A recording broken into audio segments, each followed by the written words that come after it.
Hello everyone, I am the storyteller and I am here to help you today. I know you use this video to fall asleep, so before that, like the video and subscribe to the channel. Also, where are you from and what time are you watching? Now get comfortable and relax. The brick house stood like a monument to someone else's dreams, its weathered red facade catching the late afternoon sun in a way that made it seem to breathe. I remember thinking, as we pulled into the driveway that first day, how perfect it looked. Too perfect, like a painting where every shadow had been deliberately placed. My wife squeezed my hand from the passenger seat. "It's beautiful," she whispered, and I nodded, though something in my chest tightened like a fist. The realtor had been eager to show us the arcade room first, as if its vintage pinball machines and neon-lit corners could distract from the house's other peculiarities.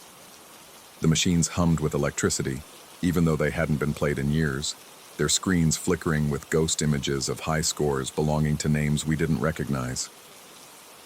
The room smelled of dust and something else, something chemical and sharp, like turpentine left to evaporate in a closed space. The previous owner was quite the collector, the realtor had said, her smile too wide, her eyes never quite meeting ours. She'd mentioned his name only once, some artist who'd lived here alone for decades, before quickly moving us along to see the kitchen. We bought the house anyway. The price was too good, the location perfect, and my wife had fallen in love with the grotto she'd discovered during our second viewing. Hidden behind a cluster of oak trees at the edge of the property, it was a small cave-like structure built from smooth river stones, with a shallow pool at its center that reflected the canopy above. She said it felt peaceful. I thought it felt like holding your breath underwater. The first week was normal enough. We unpacked boxes, arranged furniture, tried to make the space ours. But houses have memories, and this one seemed determined to share them. It started with the cold, not the gradual chill of autumn settling in, but sudden, localized freezing that would sweep through a room without warning. I'd be sitting in the study, working on my laptop, when the temperature would plummet so fast my breath would fog. The thermostat never registered these drops. The heating system worked perfectly. Yet I'd sit there shivering, watching ice crystals form on the inside of the windows, while my wife, one room over, complained about being too warm. Then came the sounds. Footsteps above us when we were both downstairs. Doors closing softly in the middle of the night. The arcade machines powering on by themselves, their electronic melodies drifting through the walls at 3 a.m. like lullabies for insomniac ghosts. My wife insisted it was the house settling. Old wiring, mice in the walls. She slept through most of it. I lay awake, counting the seconds between each creak, each whisper of movement. The paintings were what finally made me admit something was wrong. The previous owner had left dozens of them, abstract pieces in dark oils that we'd stacked in the garage, planning to donate them. But they kept appearing throughout the house. I'd wake up to find one propped against our bedroom wall, its swirls of black and crimson seeming to pulse in the morning light. My wife would discover them in the kitchen, the bathroom, arranged in careful rows along the hallway like a gallery exhibition we hadn't invited.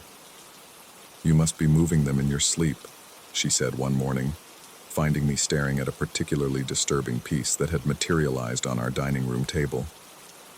The painting showed what might have been hands, or might have been tree roots or veins, reaching up from a dark pool. "You've been so stressed lately." I wanted to argue, to tell her about the dreams I'd been having. Dreams where I walked through the house, but it wasn't our house anymore. Where the walls breathed and the paintings watched, and something with rough, hairy hands guided me from room to room, showing me things I didn't want to see. But her face was so concerned, so rational, that I just nodded and helped her carry the painting back to the garage. The grotto changed, too. The peaceful pool my wife had loved turned murky, its surface covered with an oily film that reflected nothing. The temperature inside dropped even lower than the house's cold spots, and the stones sweated a substance that left rust-colored stains on our clothes. We stopped going there, though I sometimes saw my wife standing at the kitchen window, staring out at the trees that hid it, her expression distant and troubled. One night, I woke to find every painting we'd stored in the garage arranged throughout our bedroom. They covered the walls, leaned against the furniture, created a maze I had to navigate in the dark. My wife slept on, undisturbed, as I stood there shaking, because I could feel it. That presence I'd been sensing since we'd moved in. It was here, in the room with us, and it was amused. I started researching the previous owner. The internet gave me fragments. A reclusive artist named Theodore Marsh, known for his disturbing abstract works, hadn't been seen in public for 15 years before his death. No obituary, no funeral announcement, just a small news item about a house being put on the market by the state after the owner died intestate. The realtor had said he'd been found in the garage, but she hadn't elaborated. Natural causes, she'd implied. An old man dying alone. But the dreams told a different story. In them, I was Theodore Marsh, standing in the garage with a rope in his hands. No, not his hands, covered in coarse dark hair and paint-stained, trembling as they fashioned the knot. The despair wasn't mine, but it filled me anyway. A lifetime of isolation and failed ambition in something else, something worse. A presence he'd invited in through his art, something that had promised inspiration but delivered only torment. I woke from these dreams gasping, my throat raw as if I'd been screaming. My wife would stir but never wake, and I'd lie there feeling those hairy hands on my shoulders, pushing me gently but insistently toward, what? The garage? The grotto? Some revelation I wasn't ready for? The arcade room became my refuge and my prison. I'd sit among the humming machines, their lights casting rainbow patterns on the walls, and try to think clearly. But clarity was becoming a luxury I couldn't afford. I'd find myself losing hours, coming to consciousness standing in front of a pinball machine with my name at the top of the high score list, though I couldn't remember playing. The name below mine was always the same, T. Marsh. My wife grew worried, then frustrated, then distant. She said I was scaring her, that I needed help, that maybe we should leave. But I couldn't leave. The house wouldn't let me. Or Theodore wouldn't. Or maybe I wouldn't let myself. Because somewhere in the confusion of dreams and waking nightmares, I'd begun to understand something terrible. The presence in the house wasn't malicious. It was lonely. Theodore Marsh had died in that garage, yes, but not by choice. Something had driven him to it. The same something that now played with our lights and our paintings and our sanity. It wanted companionship, wanted someone to share its games, its art, its eternal restlessness. I found myself in the grotto one night, though I didn't remember walking there. The pool had cleared, and in its surface, I saw not my reflection but Theodore's, wild-eyed and desperate, his hairy hands pressed against the underside of the water as if trapped beneath ice. When I reached out to touch the surface, our fingers met, and I understood with horrible clarity that this wasn't a haunting. It was an invitation. The house had been waiting for someone like me, someone whose mind could bend the right way, who could see the patterns in the paintings and hear the messages in the arcade machine's electronic songs. Theodore had been the first, but he'd broken under the weight of it. The presence, whatever it was, wherever it had come from, needed someone stronger. I've started painting. My wife finds it therapeutic, a healthy outlet for whatever she thinks I'm going through. She doesn't see that the paintings are the same as Theodore's, that my hands have grown steadier and stranger, that sometimes when I look in the mirror, I see his face superimposed over mine like a double exposure. The cold doesn't bother me anymore. The footsteps have become a comfort, a reminder that I'm not alone. The arcade machines sing their electronic hymns, and I understand now that they're not random noise but a language, teaching me things that can't be expressed in words. My wife talks about leaving more frequently now. She's frightened by the paintings that appear in our bedroom, by the way I stand at windows for hours without moving, by the laughter she sometimes hears coming from the grotto when I'm supposedly asleep beside her. But she doesn't understand that leaving isn't an option. The house has chosen. The presence has chosen. Theodore has chosen. Or maybe I've chosen. And everything else is just my mind's way of making sense of a decision I can't admit to myself. Late at night, when the house is at its most active, I stand in the garage where Theodore died. I can feel the weight of his despair, but also his relief. He'd found a way out, even if it meant leaving someone else to take his place. The presence whispers through the walls, through the paintings, through the very air I breathe, telling me stories of the others who lived here before Theodore, the chain of artists and madmen stretching back decades, maybe centuries. I wonder sometimes if my wife is right, if this is all in my head, if the stress of the move and the isolation of working from home have finally caught up with me. But then I look at my hands, my hairy, paint-stained hands that are surely not my hands, and I know that madness would be a mercy compared to this truth. The house is beautiful. The house is terrible. The house is mine. Or I am its. Theodore Marsh never left, not really, and neither will I. The presence ensures it, needs it, demands it. We're all here together now. All the artists who came before, all the ones who will come after, playing our eternal game in the arcade room, painting our nightmares in the studio, waiting in the grotto for the next soul to join our collection. My wife will leave eventually. She has to. The house will make sure of it, just as it made sure Theodore's family left, and the family before that, and all the others whose names appear on the arcade machine's high-score lists. Then the house will go on the market again, price too good to refuse, and another couple will walk through that front door, admiring the brick facade and the vintage arcade room, never noticing how the paintings seem to watch them, how the cold spots follow their footsteps, how the grotto calls to them with its promise of peace. I should warn them. I want to warn them. But my mouth opens and Theodore's words come out. Or maybe they're my words now. It's getting harder to tell. The presence laughs, a sound like wind through empty rooms. And I laugh too. Because what else is there to do when you're not sure if you're the haunted or the haunting? The house stands like a monument to someone else's dreams. Or maybe they're my dreams now. Or maybe dreams and nightmares are the same thing here, in this beautiful, terrible place where the walls breathe and the paintings live, and the dead never quite leave. I've started working on a new painting. It shows a man standing in a garage, rope in his hands. But I can't tell if it's Theodore or me or someone who hasn't arrived yet. The presence guides my brush, and I let it, because resistance is exhausting, and submission feels like floating in that dark pool in the grotto, where reflection and reality merge into something that might be truth, or might be madness. The arcade machines are singing again.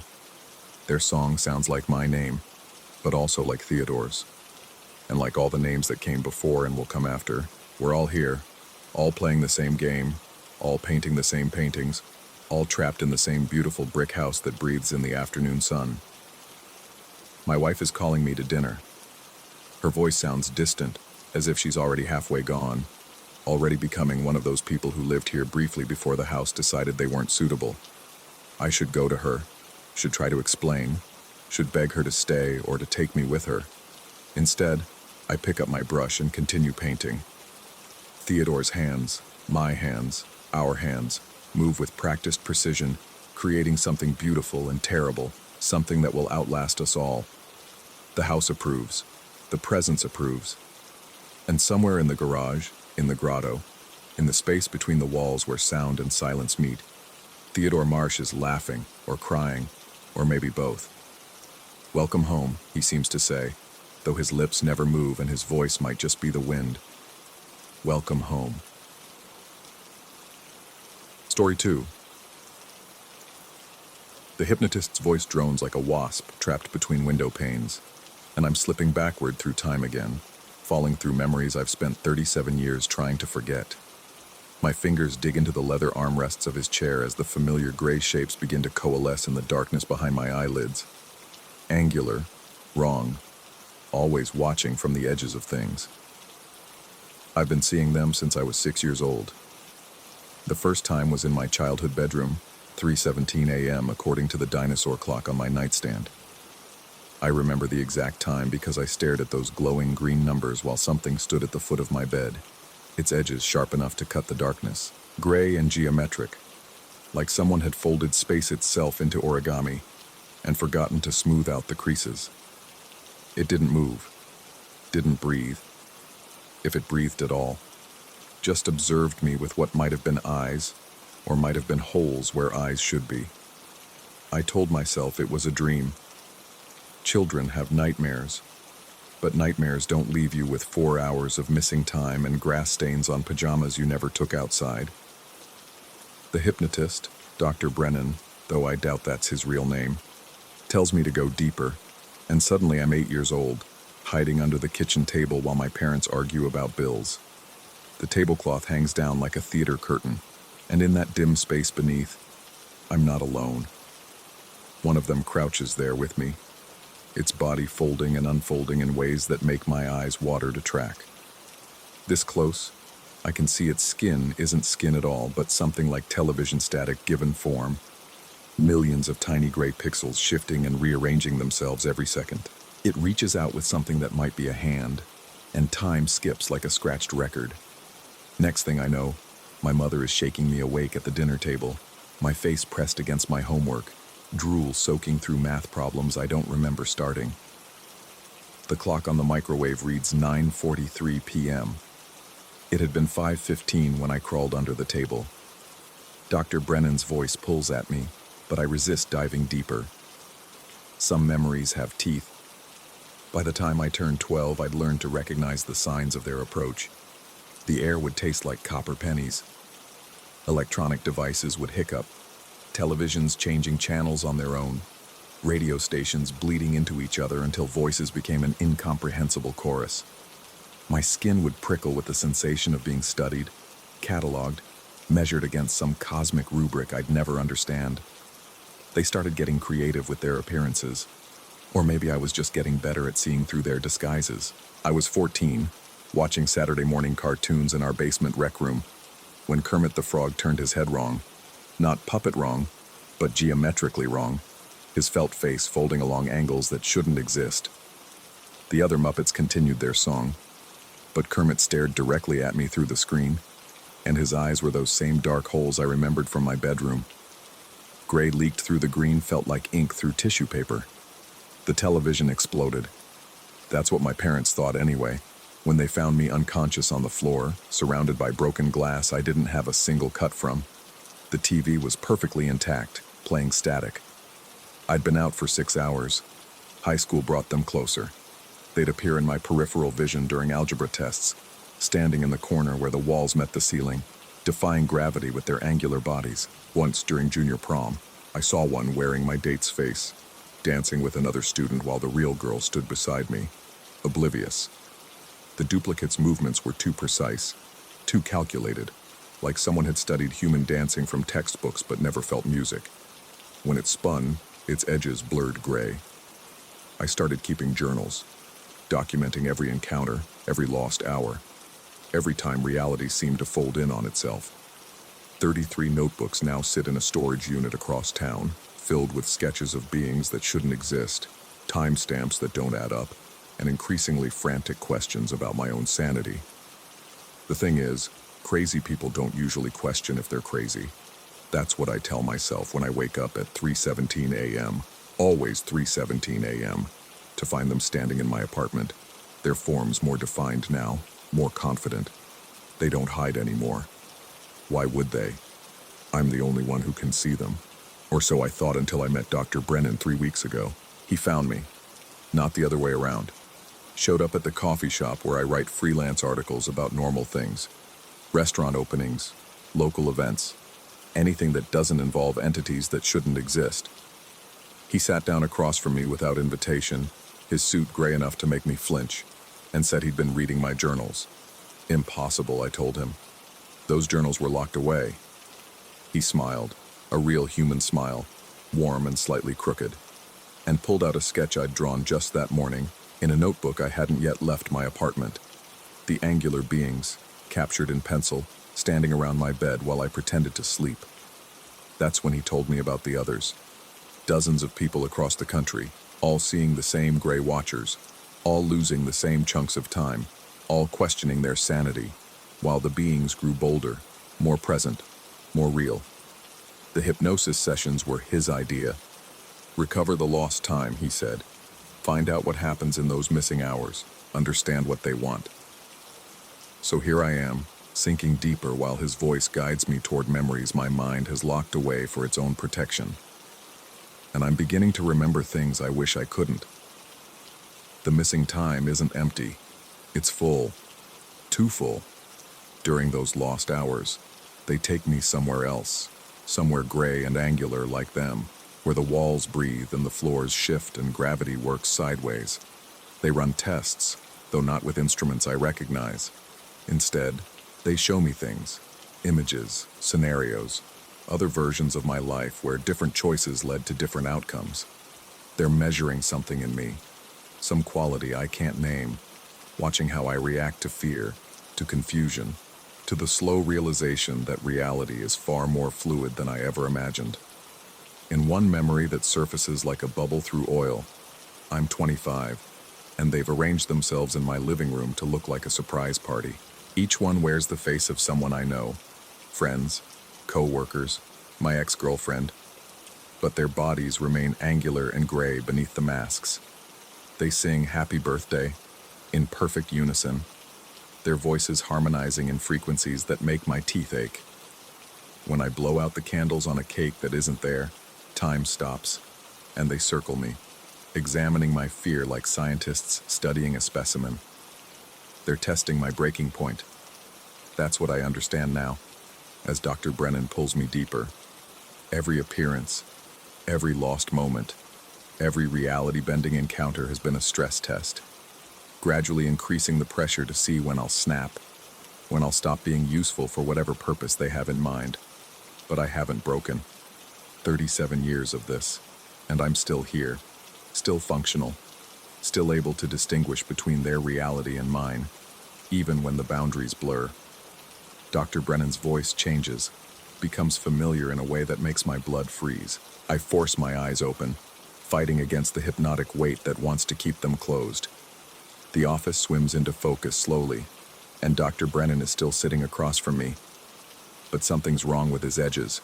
They're too sharp, too precise, and gray is leaking through his skin like watercolor paint running in rain. He smiles, and his face folds along impossible angles. The office walls dissolve, replaced by that gray otherwhere I remember from the missing hours. Other figures emerge from corners that shouldn't exist, some wearing faces I recognize from support groups I never attended, from testimonies I never gave, from conversations with fellow witnesses I never met. All of us who see them, gathered here in this space between spaces. Dr. Brennan's voice comes from everywhere and nowhere. The test isn't about breaking you. It never was. I try to stand, but gravity works differently here, and I'm floating, suspended in gray space while they circle me like electrons around a nucleus. The others, the other witnesses, drift nearby, their eyes vacant, accepting. They've been here longer, I realize. Some of them never left. The test, the thing wearing Dr. Brennan's face continues, is about finding those who won't break. Those who can witness what's coming without losing themselves to madness. You've passed every threshold, survived every encounter, maintained your sanity despite seeing things that should shatter a human mind. The gray space pulses, and I see glimpses of something vast approaching Earth, something that makes the angular beings look like shadows cast by a greater form. They're not the invasion. They're the scouts, the preparation, the inoculation against a reality so foreign that unprepared minds would simply cease to function upon witnessing it. We've been preparing you, they say in unison, all the false faces speaking as one. Training your perception, stretching your conception of possible, making you capable of seeing what's coming without being destroyed by the sight. I want to ask what's coming, but my voice doesn't work in this place. Or maybe I'm afraid of the answer.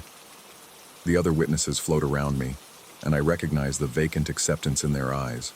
They've already been told, already seen whatever approaches, and it's left them hollow, functional, but empty. The gray space begins to fade, and I'm falling back into Dr. Brennan's office, into my body, into a reality that feels suddenly fragile as rice paper. He's himself again, or wearing himself again, watching me with perfectly human concern. "How do you feel?" he asks, his voice warm, professional, nothing like the chorus of angles from moments before. I check the clock. 3 hours have passed.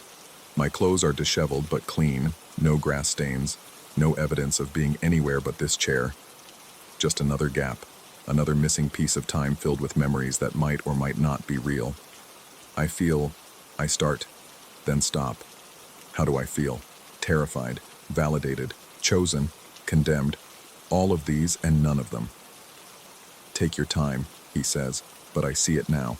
The slight irregularity in his edges, the way the light doesn't quite reflect properly off his skin. He's still one of them, will always be one of them, playing at being human while preparing us for something our species was never meant to perceive. I stand on legs that shake but hold. Same time next week? He nods, that too perfect smile returning. We have so much more to explore. Outside his office, the world looks normal. People walk their dogs, check their phones, live their lives unaware that reality is a facade stretched thin over something vast and approaching. The angular beings are everywhere now that I know how to look. Standing on rooftops, reflecting wrong in store windows, wearing the faces of strangers who pass me on the street. They're all watching, waiting, preparing, and so am I apparently. One of the chosen few whose minds can bend without breaking, who can see the impossible without going mad. Though some days, as I catch glimpses of gray angles in my peripheral vision, as time skips and stutters around me, as reality feels less solid with each passing hour, I wonder if madness wouldn't be the kinder option. The sun sets over the city, and in the growing shadows, I see them multiplying, their angular forms becoming more defined, more present. Soon, Dr. Brennan said, we'll be ready for the next phase. Soon, whatever they've been preparing us to witness will arrive. I walk home through streets that feel increasingly like a stage set, past people who might be people, or might be things wearing people faces, toward an apartment where I know they'll be waiting at 3:17 a.m. They always are. My phone buzzes with a text from an unknown number. You're doing so well. Don't stop watching. I delete it, knowing it will reappear in my messages later, sometimes as a text, sometimes as a voicemail I never received, sometimes as a note in my own handwriting that I don't remember leaving. They're not just watching anymore. They're communicating, preparing me for my role in whatever comes next. And the terrifying thing, the thing that keeps me awake even when they're not standing at the foot of my bed, is that part of me wants to know what that role is. Part of me needs to understand why I've been chosen, what makes me capable of witnessing the impossible without shattering. That's the real test, I think, as I climb the stairs to my apartment. Not whether we can see them without going mad, but whether we can see them, understand what they represent, and still choose to keep watching. Still choose to be ready for whatever emerges from the gray angles of space where reality folds in on itself. I unlock my door, knowing they're already inside, waiting in corners where the walls meet wrong, patient and angular and incomprehensible. Tomorrow, I'll go back to writing articles about normal things, pretending the world is solid and safe. But tonight, like every night, I'll lie awake and watch them watching me, preparing for something that approaches on angles human eyes weren't meant to perceive. The clock on my nightstand reads 3:16 p.m. In 13 hours and 1 minute, they'll stand at the foot of my bed again. They'll test me, stretch my perception a little further, make me a little less human and a little more. Whatever I'm becoming, I close my eyes and wait, wondering if the others, the vacant-eyed witnesses in that gray space, started out like me, confident they could handle the truth, wondering if one day I'll be just another hollow-eyed prophet of impossible things, functional but empty, prepared for a reality that will make everything I've known seem like shadows on a cave wall. The angels, the gray, angular watchers, are patient. They have all the time in the world, and several worlds besides. And so, apparently, do I. Story 3.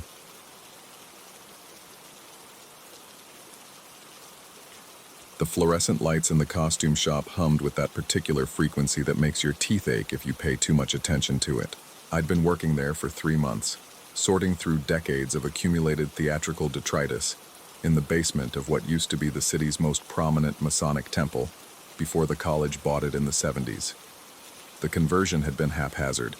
Classrooms carved out of ceremonial halls, offices stuffed into antechambers, and our costume shop relegated to what I suspected had once been some kind of preparation room, judging by the strange hooks still embedded in the ceiling and the drain in the center of the floor that no amount of paint could fully disguise. It was past midnight when I heard it, or rather, when I didn't hear it. The building's usual symphony of creaks and settling had stopped entirely, as if the structure itself was holding its breath. I'd been cataloging a shipment of Victorian-era reproductions, lost in the repetitive work, when the silence pressed against my eardrums like water pressure at depth.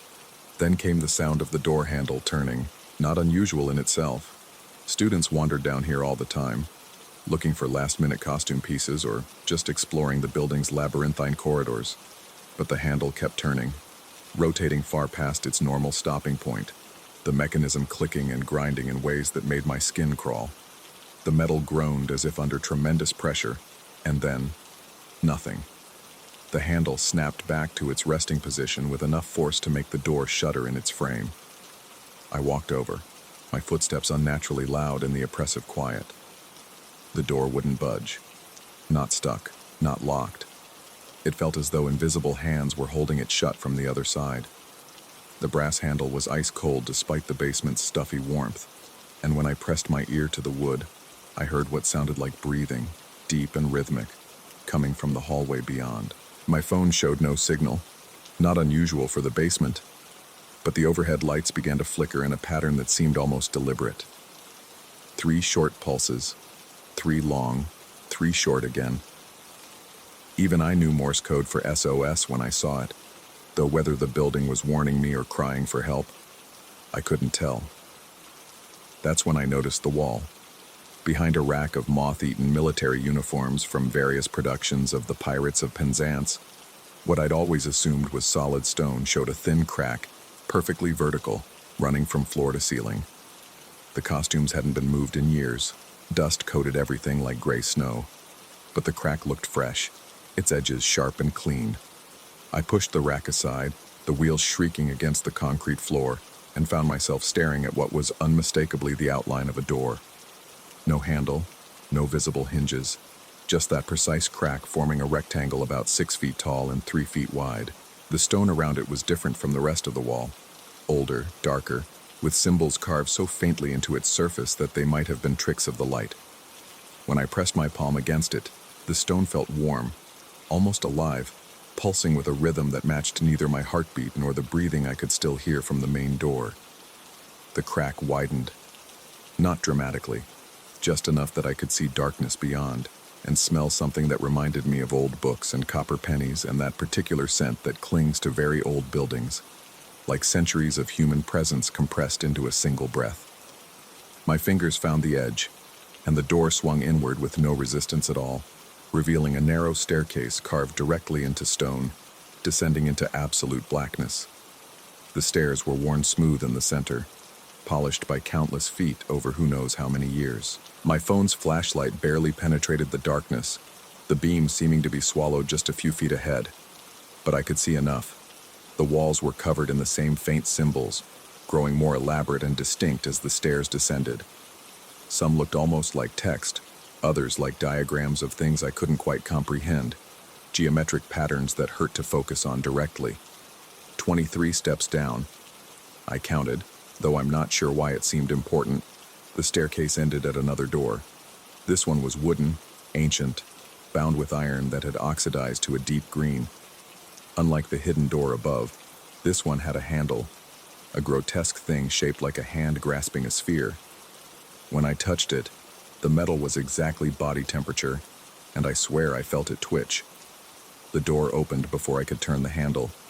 Beyond was a circular chamber, maybe 15 feet across, with a domed ceiling that disappeared into shadow. The walls were lined with stone benches, and in the center of the floor was a design I recognized but couldn't name. Concentric circles filled with more of those symbols, all radiating from a central point that seemed to pull at my vision. The air was thick, almost viscous, and breathing felt like drowning in reverse. But it was the sound that made me stop at the threshold, a low humming, not mechanical but organic, like 1,000 throats producing a single note just below the range of human hearing. It vibrated through my bones, made my teeth ache worse than the fluorescent lights ever had. Then the voice spoke. Welcome. Deep, resonant, seeming to come from the walls themselves, or perhaps from that dark center of the room where the symbols converged. Not threatening, not kind, simply acknowledging my presence as if it had been expected, as if I was keeping an appointment I didn't remember making. I ran, back up the 23 steps, through the hidden door, past the costume racks, and slammed into the main door, which now opened easily, spilling me into the hallway where the regular basement lights hummed their familiar, annoying tune. The janitor found me there an hour later, sitting against the wall, staring at the costume shop door. I didn't go back that night, or the next. It took 3 days to work up the courage, and when I finally returned, the costume rack was exactly where it had always been. Behind it, where I knew the door had been, was solid stone. Not bricked over, not sealed. Stone that looked as though it had been there since the building's foundation was laid. Even the crack was gone. Not even a hairline to suggest it had ever existed. I might have convinced myself it was all a hallucination. Stress from too many late nights, too much coffee, too much time alone in that oppressive basement. Might have, except for 2 things. First, my phone. When I checked the photos the next morning, I didn't remember taking any, but there they were. I found 17 images of complete darkness. Not the darkness of a covered lens or a failed flash. Darkness with depth, with texture. And in the metadata, impossibly, each photo showed a different GPS location, coordinates that placed them hundreds of feet below the basement, in space that should have been solid Earth. Second, the dreams started. Every night, the same one. I'm standing in that circular chamber, but now it's full of people in robes, faces hidden, all humming that bone-deep note. They're waiting for something, or someone. In the dream, I know with absolute certainty that they've been waiting for a very long time, and that they're patient, infinitely patient. But the worst part, the thing that makes me wake up gasping, drenched in sweat, is that in the dream, I'm not watching the robed figures. I'm standing among them. The costume shop work continued, of course. The show must go on, as they say. But I couldn't shake the feeling that something fundamental had changed, that I'd crossed some invisible threshold that couldn't be uncrossed. The building felt different, alive in a way that made my skin crawl. Sometimes, working late, I'd hear that humming again, so faint I could almost convince myself it was the pipes or the HVAC system. Almost. Other students began avoiding the basement. Not consciously, maybe, but I'd watch them approach the stairs and then suddenly remember something urgent they had to do elsewhere. The theater department started storing more and more costumes in the upstairs spaces, gradually abandoning the basement shop without anyone quite saying why. I found myself drawn back to that wall despite myself. During the day, with others around, I'd catch myself staring at the spot where the door had been, running my fingers along stone that felt too solid, too real. Once I brought a level. The wall was perfectly plumb, not even the slight variations you'd expect in century-old construction. It was as if that section had been rebuilt, or replaced, or had never been quite what the rest of the building was. The janitor, an old-timer who'd worked there since before the college bought the building, noticed my fascination. One evening, as I was closing up, he stopped me in the hallway. His eyes kept darting to the costume shop door as he spoke, never quite meeting mine. Some doors, he said quietly, are meant to stay closed. And some, he paused, seeming to wrestle with something. Some are closed from the other side. He walked away before I could ask what he meant, but I saw him make a sign as he left. Not quite crossing himself, but something older, more deliberate. A warding gesture, maybe, though against what I couldn't say. The dreams intensified. Now I could make out details in that underground chamber, shelves carved into the walls holding objects I couldn't quite focus on, shadows that moved independently of any light source, and always, that sense of waiting. In the dreams, I understood that the chamber had been there long before the Masonic temple, before the city itself. It was a threshold, a place where things that shouldn't touch could meet. 3 weeks after finding the door, I discovered something that made my blood run cold. In the college archives, researching the building's history for a completely unrelated project, I found a set of architectural drawings from the 1920s temple construction. The basement level showed the room that would become the costume shop, meticulously detailed.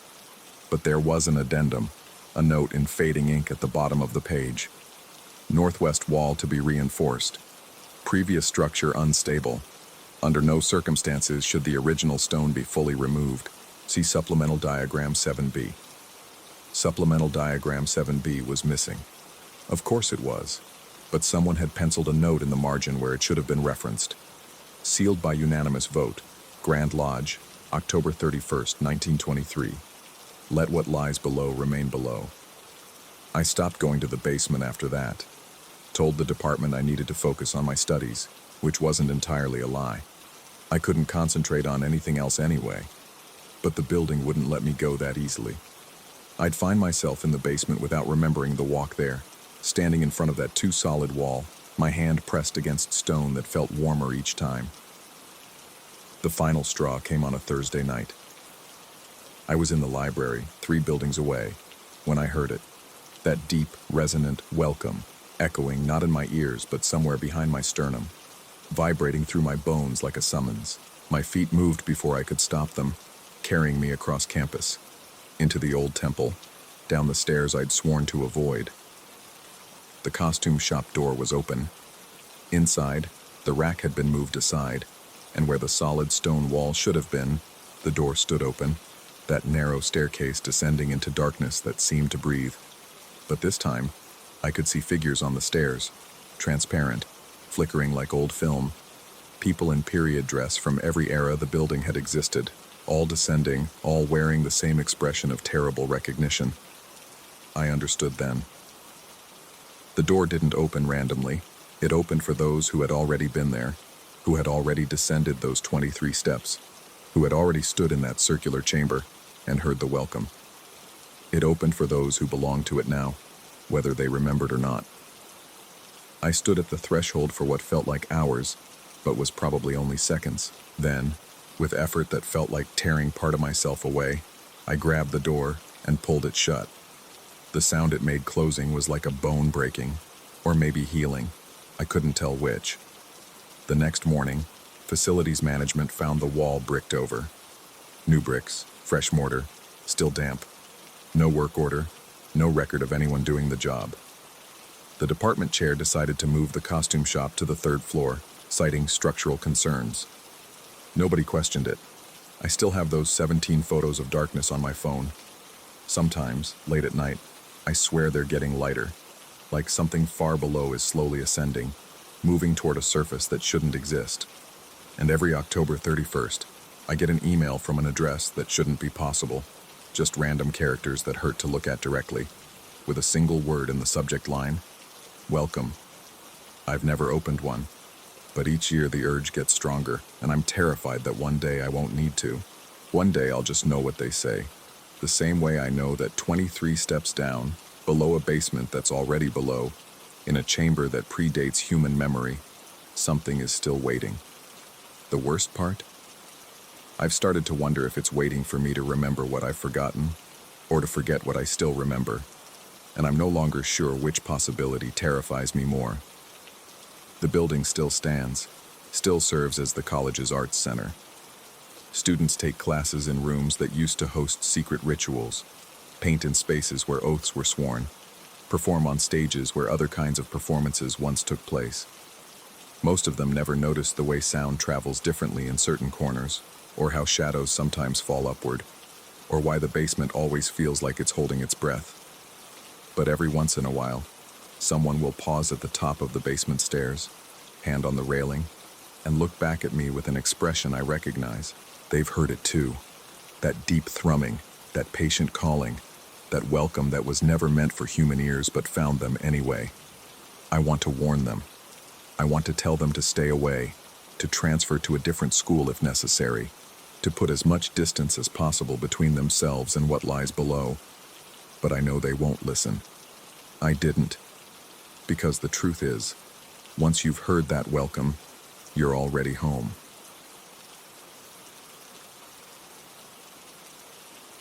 Story 4.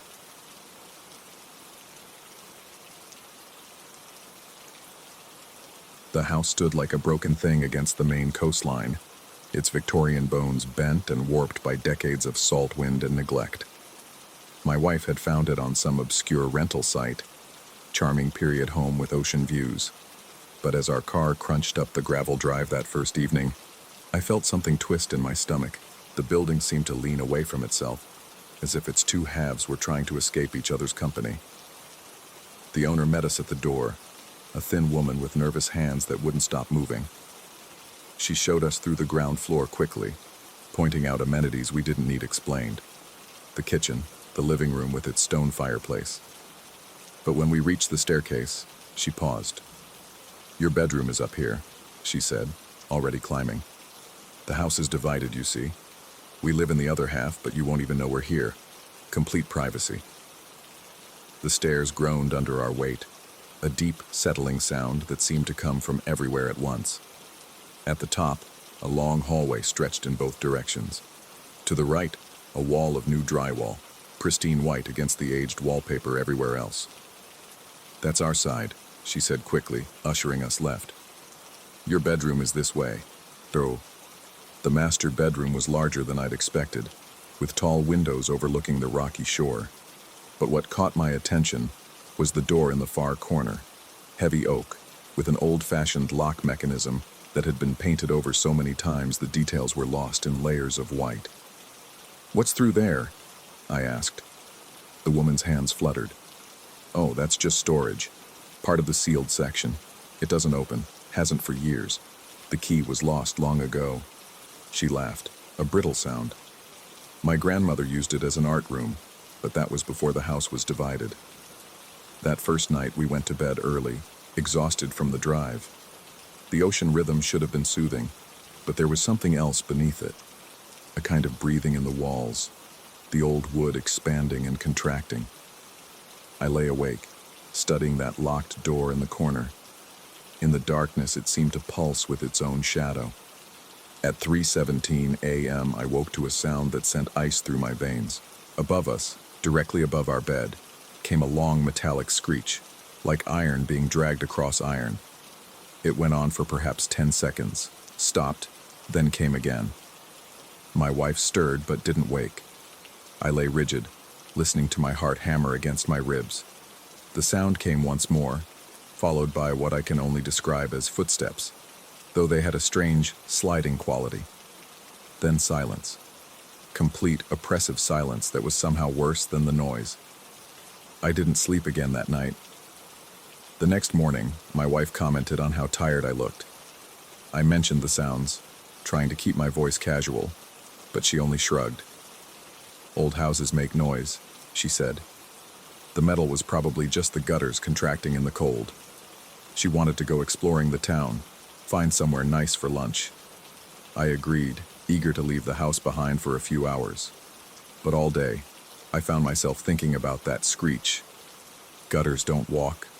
Gutters don't drag themselves across roofs at 3 in the morning. We returned as the sun was setting, painting the house in shades of orange and red that made it look like it was burning from within. The owner's car was gone, a relief, as I wanted to investigate without seeming paranoid. I walked around the exterior, looking up at the roof. The shingles were old but intact, no loose gutters, no explanation for what I'd heard. That evening, I found myself drawn repeatedly to the locked door. I tried the handle, still frozen solid, but when I pressed my ear against the wood, I thought I heard something. A rustling, like papers being shuffled or cloth being dragged across a floor. I knocked gently. The rustling stopped. "What are you doing?" My wife's voice made me jump. "Just curious about what's back there," I said, stepping away from the door. She gave me a strange look. "Leave it alone. It's not our space." But I couldn't leave it alone. As we prepared for bed, I kept glancing at it. The door seemed different somehow in the lamplight. The paint around the handle was smudged, as if from years of touching. But that couldn't be right. It had been locked for years, hadn't it? At 3:17 a.m., the screech came again. This time, I was ready for it, already half awake, waiting. The metallic dragging sound was louder tonight, more insistent. And there was a rhythm to it now. Scrape, pause, scrape, pause, like something methodically working its way across the roof. I slipped out of bed and went to the window. The moon was nearly full, casting everything in silver light. I could see the roof of the sealed section from here, a flat expanse of shingles and shadows. And there, movement. Just a flicker at the edge of my vision. I pressed closer to the glass, my breath fogging it. There was something on the roof. A shape, hunched and wrong, dragging something behind it. The moonlight caught on metal. Chains? Tools? I couldn't tell. The figure stopped directly above where our bedroom would be, and I had the sudden, irrational certainty that it knew I was watching. It turned. I saw no face, just a darker shadow where a face should be. Then it simply wasn't there anymore. Not like it had moved away, like it had never been there at all. I stood at the window until dawn, watching that empty roof, trying to convince myself I'd imagined it. But my hands wouldn't stop shaking. When my wife woke, I tried to tell her what I'd seen. She listened with growing concern, but not the kind I'd hoped for. "Maybe we should head home early," she suggested carefully. "You haven't been sleeping well." "I'm not imagining this," I said, hearing the edge of desperation in my own voice. She touched my arm gently. "I'm not saying you are, but this place is clearly affecting you. Maybe we should just go." I wanted to agree. Every instinct told me to pack our things and leave, but something else, something I couldn't name, made me refuse. I needed to understand what was happening here. That day, while my wife read on the beach, I researched the house. The local library had old records, newspapers going back over a century. I found mentions of the property, society pages noting parties, a few birth announcements, but there was a gap in the records from 1978 to 1981. 3 years of nothing, as if the house had simply ceased to exist. The librarian, an elderly man with thick glasses, noticed my interest. "Looking into the old Montgomery place?" he asked. "Is that what it's called?" He nodded slowly. "Been in that family for generations, though they don't talk about the artist." "The artist?" "The grandmother did those paintings that made everyone uncomfortable. Strange stuff. Landscapes that weren't quite right. Portraits where the faces seemed to move if you weren't looking directly at them." He adjusted his glasses. "She stopped painting rather suddenly, sealed up her studio, from what I heard." "Why?" He shrugged. "People said she'd started seeing things that weren't there. Or maybe seeing things that were there but shouldn't be. Hard to say which is worse." I left the library with more questions than answers, and a growing certainty that the locked door in our bedroom led to that sealed studio. That night, I didn't even pretend to sleep. I sat in a chair facing the locked door, waiting. My wife had taken a sleeping pill, frustrated with my restlessness. She lay still as stone while I watched and waited. At 3 a.m., I heard it. Not from above this time, but from behind the door. A soft scratching, like fingernails on wood. The doorknob rattled slightly, just a tremor, barely visible. But I saw it. I stood, moving closer. The scratching grew louder, more insistent. And then, impossibly, the door moved. Not opening. It was still locked. But the entire door shifted in its frame, pushing outward as if something massive had leaned against it from the other side. The wood groaned. Paint cracked along the edges.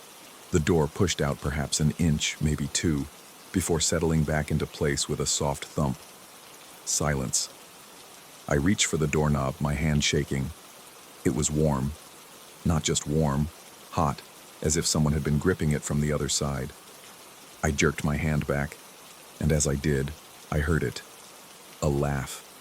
Soft, barely audible, but unmistakably a laugh, coming from behind that locked door, I backed away, my legs hitting the bed.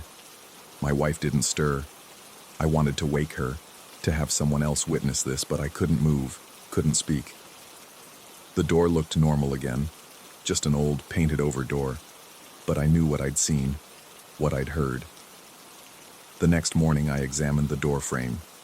There were cracks in the paint I was certain hadn't been there before, and on the floor, barely visible against the dark wood, were scratches.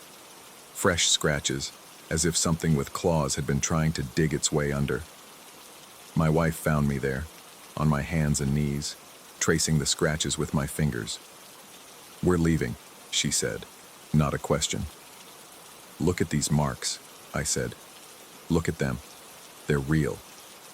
She knelt beside me, and I saw her expression change. She saw them too. The scratches were real, undeniable. "All the more reason to leave," she whispered. But when we tried to pack, things went wrong. Our suitcases wouldn't close properly. The car wouldn't start. My phone died completely, despite being fully charged. And all the while I felt watched. Not just watched, studied, like something was learning our patterns, our weaknesses. The owner appeared at our door that afternoon, those nervous hands wringing together. "Is everything all right?" she asked, but her eyes went immediately to the bedroom, to that corner where the locked door waited. "Fine," my wife said quickly. "Just some car trouble." The woman nodded, but didn't leave. "My grandmother," she said suddenly. "She used to say the house had moods, said it could hold on to things, emotions, memories. She said that's why her paintings were so unsettling. She wasn't painting what she saw. She was painting what the house remembered." "What did the house remember?" I asked. Her hands stilled for the first time since we'd met her. "Things that haven't happened yet," she said quietly.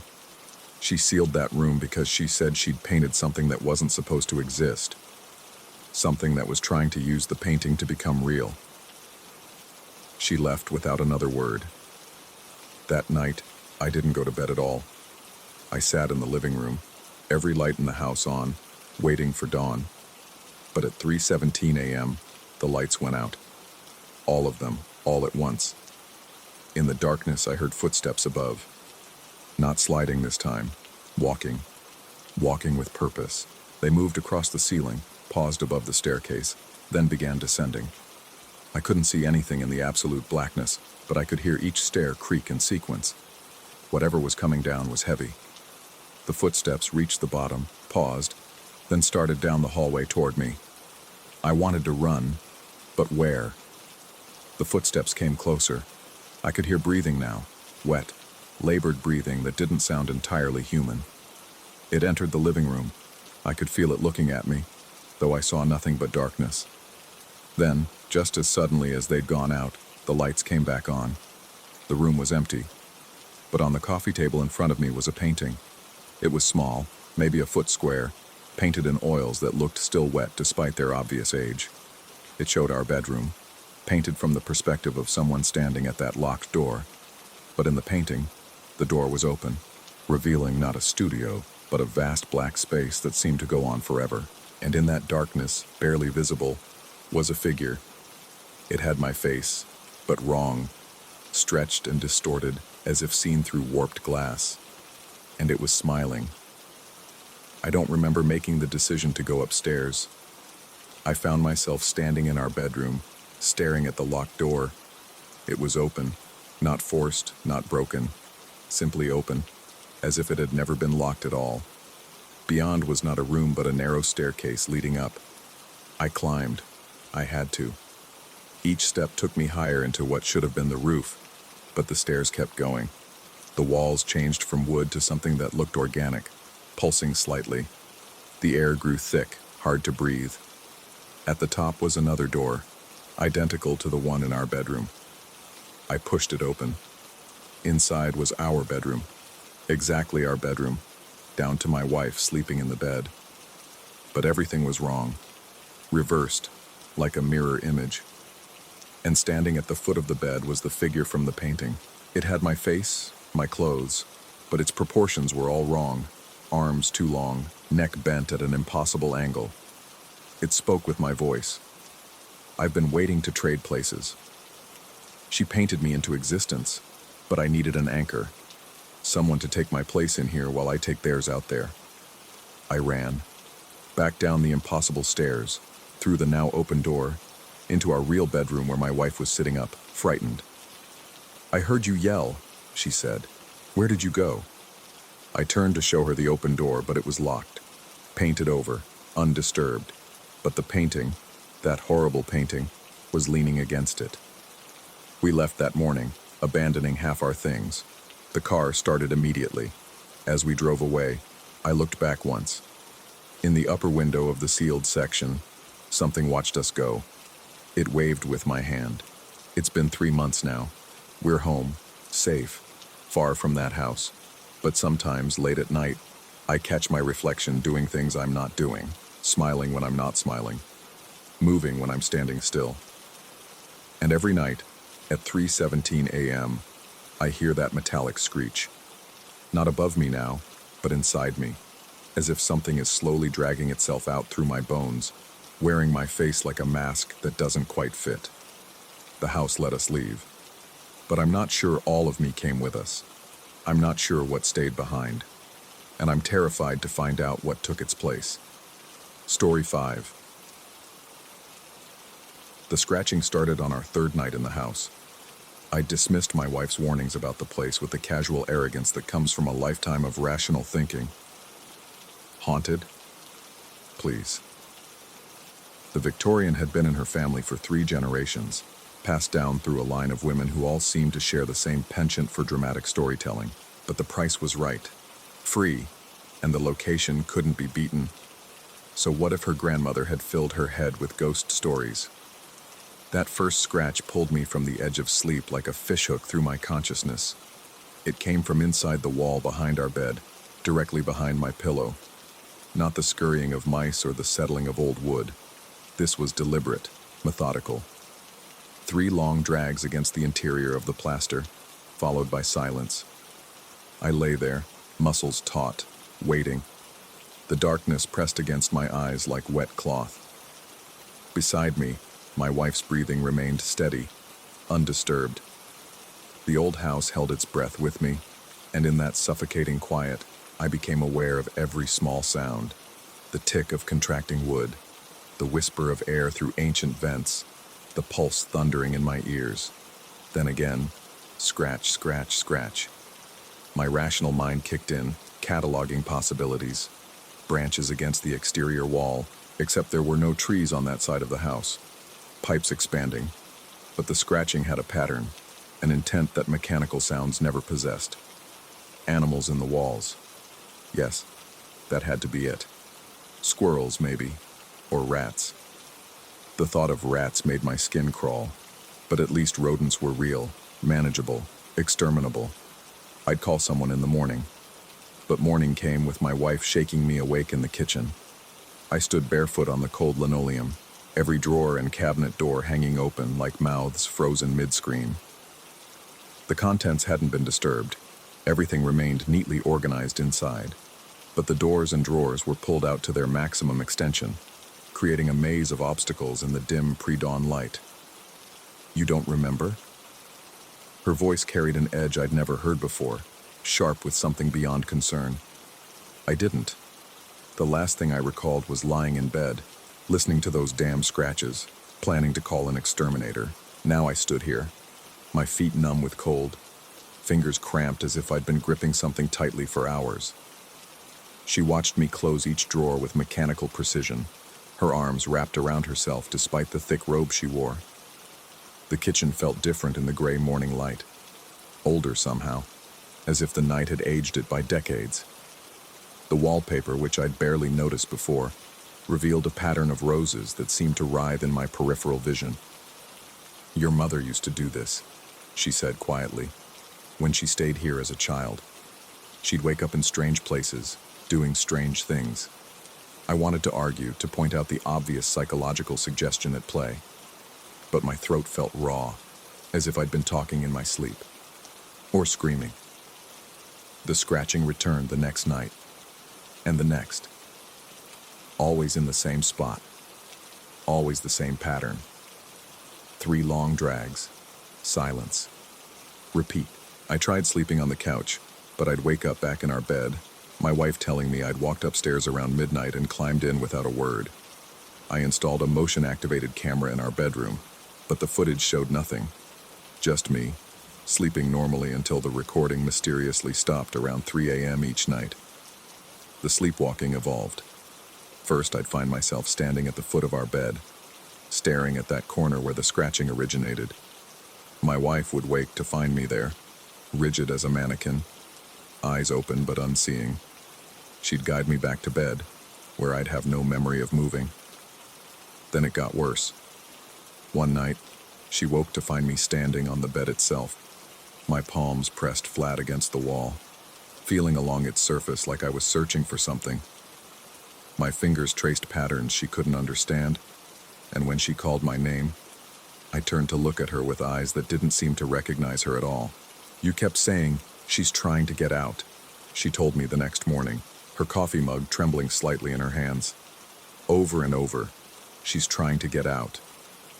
The wall behind our bed became my obsession. During the day, I'd examine it with the thoroughness of a detective, running my hands over every inch of wallpaper, checking for soft spots, listening for any sound within. The pattern on the wallpaper, faded blue flowers on cream, seemed to shift when I wasn't looking directly at it. Sometimes I swore I could see faces in the design, twisted expressions of anguish that disappeared when I tried to focus on them. I researched the history of the house, spending hours in the library's archive section, my eyes burning from squinting at microfiche records. The house had been built in 1892, purchased by my wife's great-great-grandmother in 1923. Between those years, the records grew murky. But I found one article from 1921 about a woman named Adelaide Marsh who'd lived here. The details were sparse. Something about a domestic disturbance, neighbors reporting strange sounds. The article ended abruptly with news of her hospitalization for nervous exhaustion. No death, nothing dramatic, just a woman who'd gotten sick and left. But when I mentioned Adelaide Marsh to my wife's elderly aunt at Sunday dinner, the woman's face went pale. "We don't talk about her," she said, stabbing at her pot roast with unnecessary force. "But she lived in the house. She was unwell." The aunt's mouth pressed into a thin line. Sometimes people become attached to places, even after they should let go. That night, the scratching changed. Instead of 3 long drags, it became frantic, desperate, like fingernails clawing at wood. I jolted awake, or thought I did, to find myself already standing on the bed, my own nails digging into the wallpaper. My wife stood in the doorway, her silhouette backlit by the hall light, watching me with an expression I couldn't read. "Come back to bed," she said, but her voice sounded distant, filtered through water. I looked down at my hands. The wallpaper hung in strips beneath my fingers, and underneath, the wall showed deep grooves in the plaster, old grooves. How long had they been there? How many layers of wallpaper had hidden them? "She wants out," I heard myself say, though the voice didn't feel like mine. It came from somewhere deeper, older. "She's been trying for so long." My wife stepped forward, and in the half-light I saw her face clearly. She was crying, but not from fear. It looked more like recognition, like resignation. "I know," she whispered. "They all figure it out eventually. Every generation. Someone always has to sleep in this room." The pieces clicked together with sickening clarity. Her mother's childhood sleepwalking. Her grandmother's insistence that this room remain the master bedroom. The way her aunt had looked at me when we announced we were moving in. Not with happiness, but with relief. "Adelaide Marsh," I said, the name thick on my tongue. "She never left, did she?" My wife shook her head slowly. "She couldn't. She loved this house too much. Loved it more than..." She trailed off, glancing at the corner behind our bed. The corner. That's where she used to sit for hours, she wrote in her journals.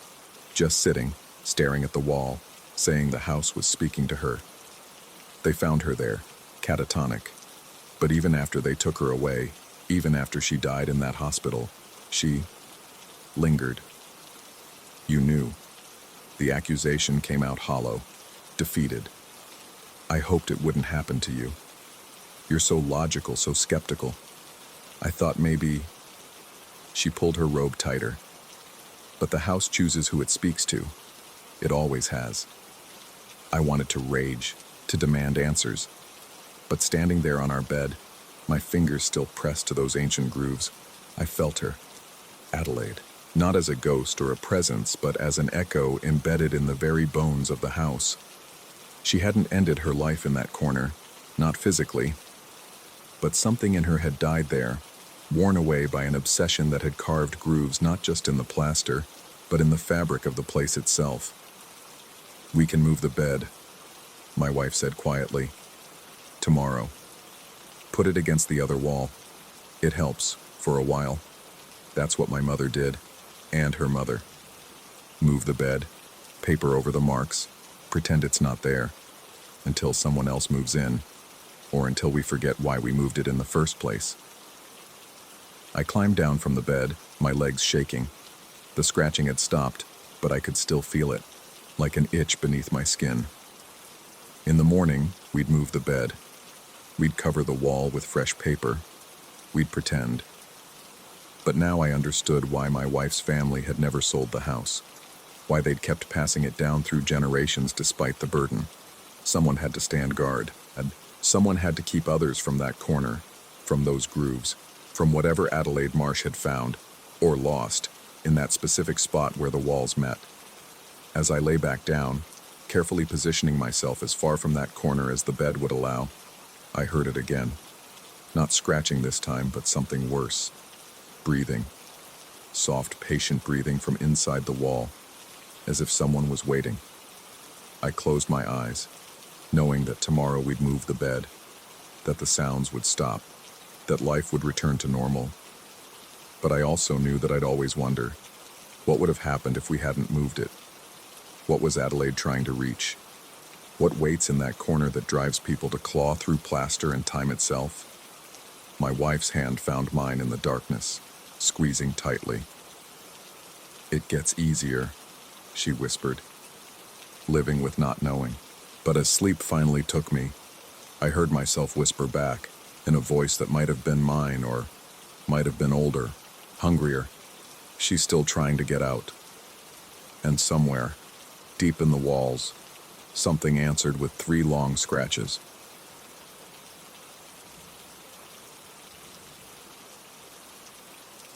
Story 6.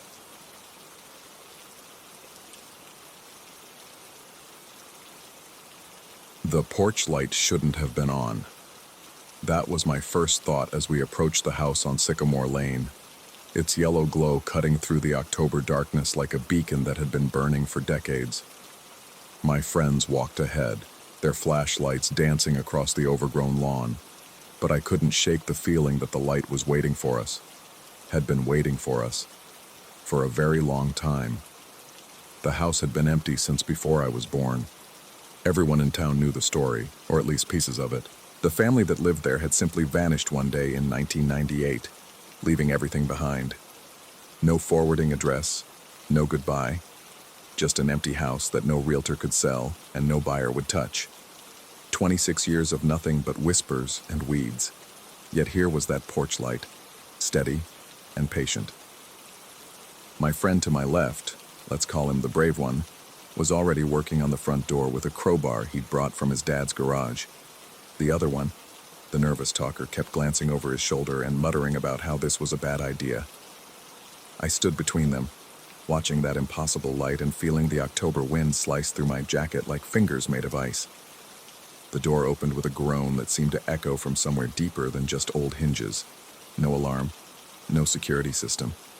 Just a soft exhale of air that smelled like a held breath finally released.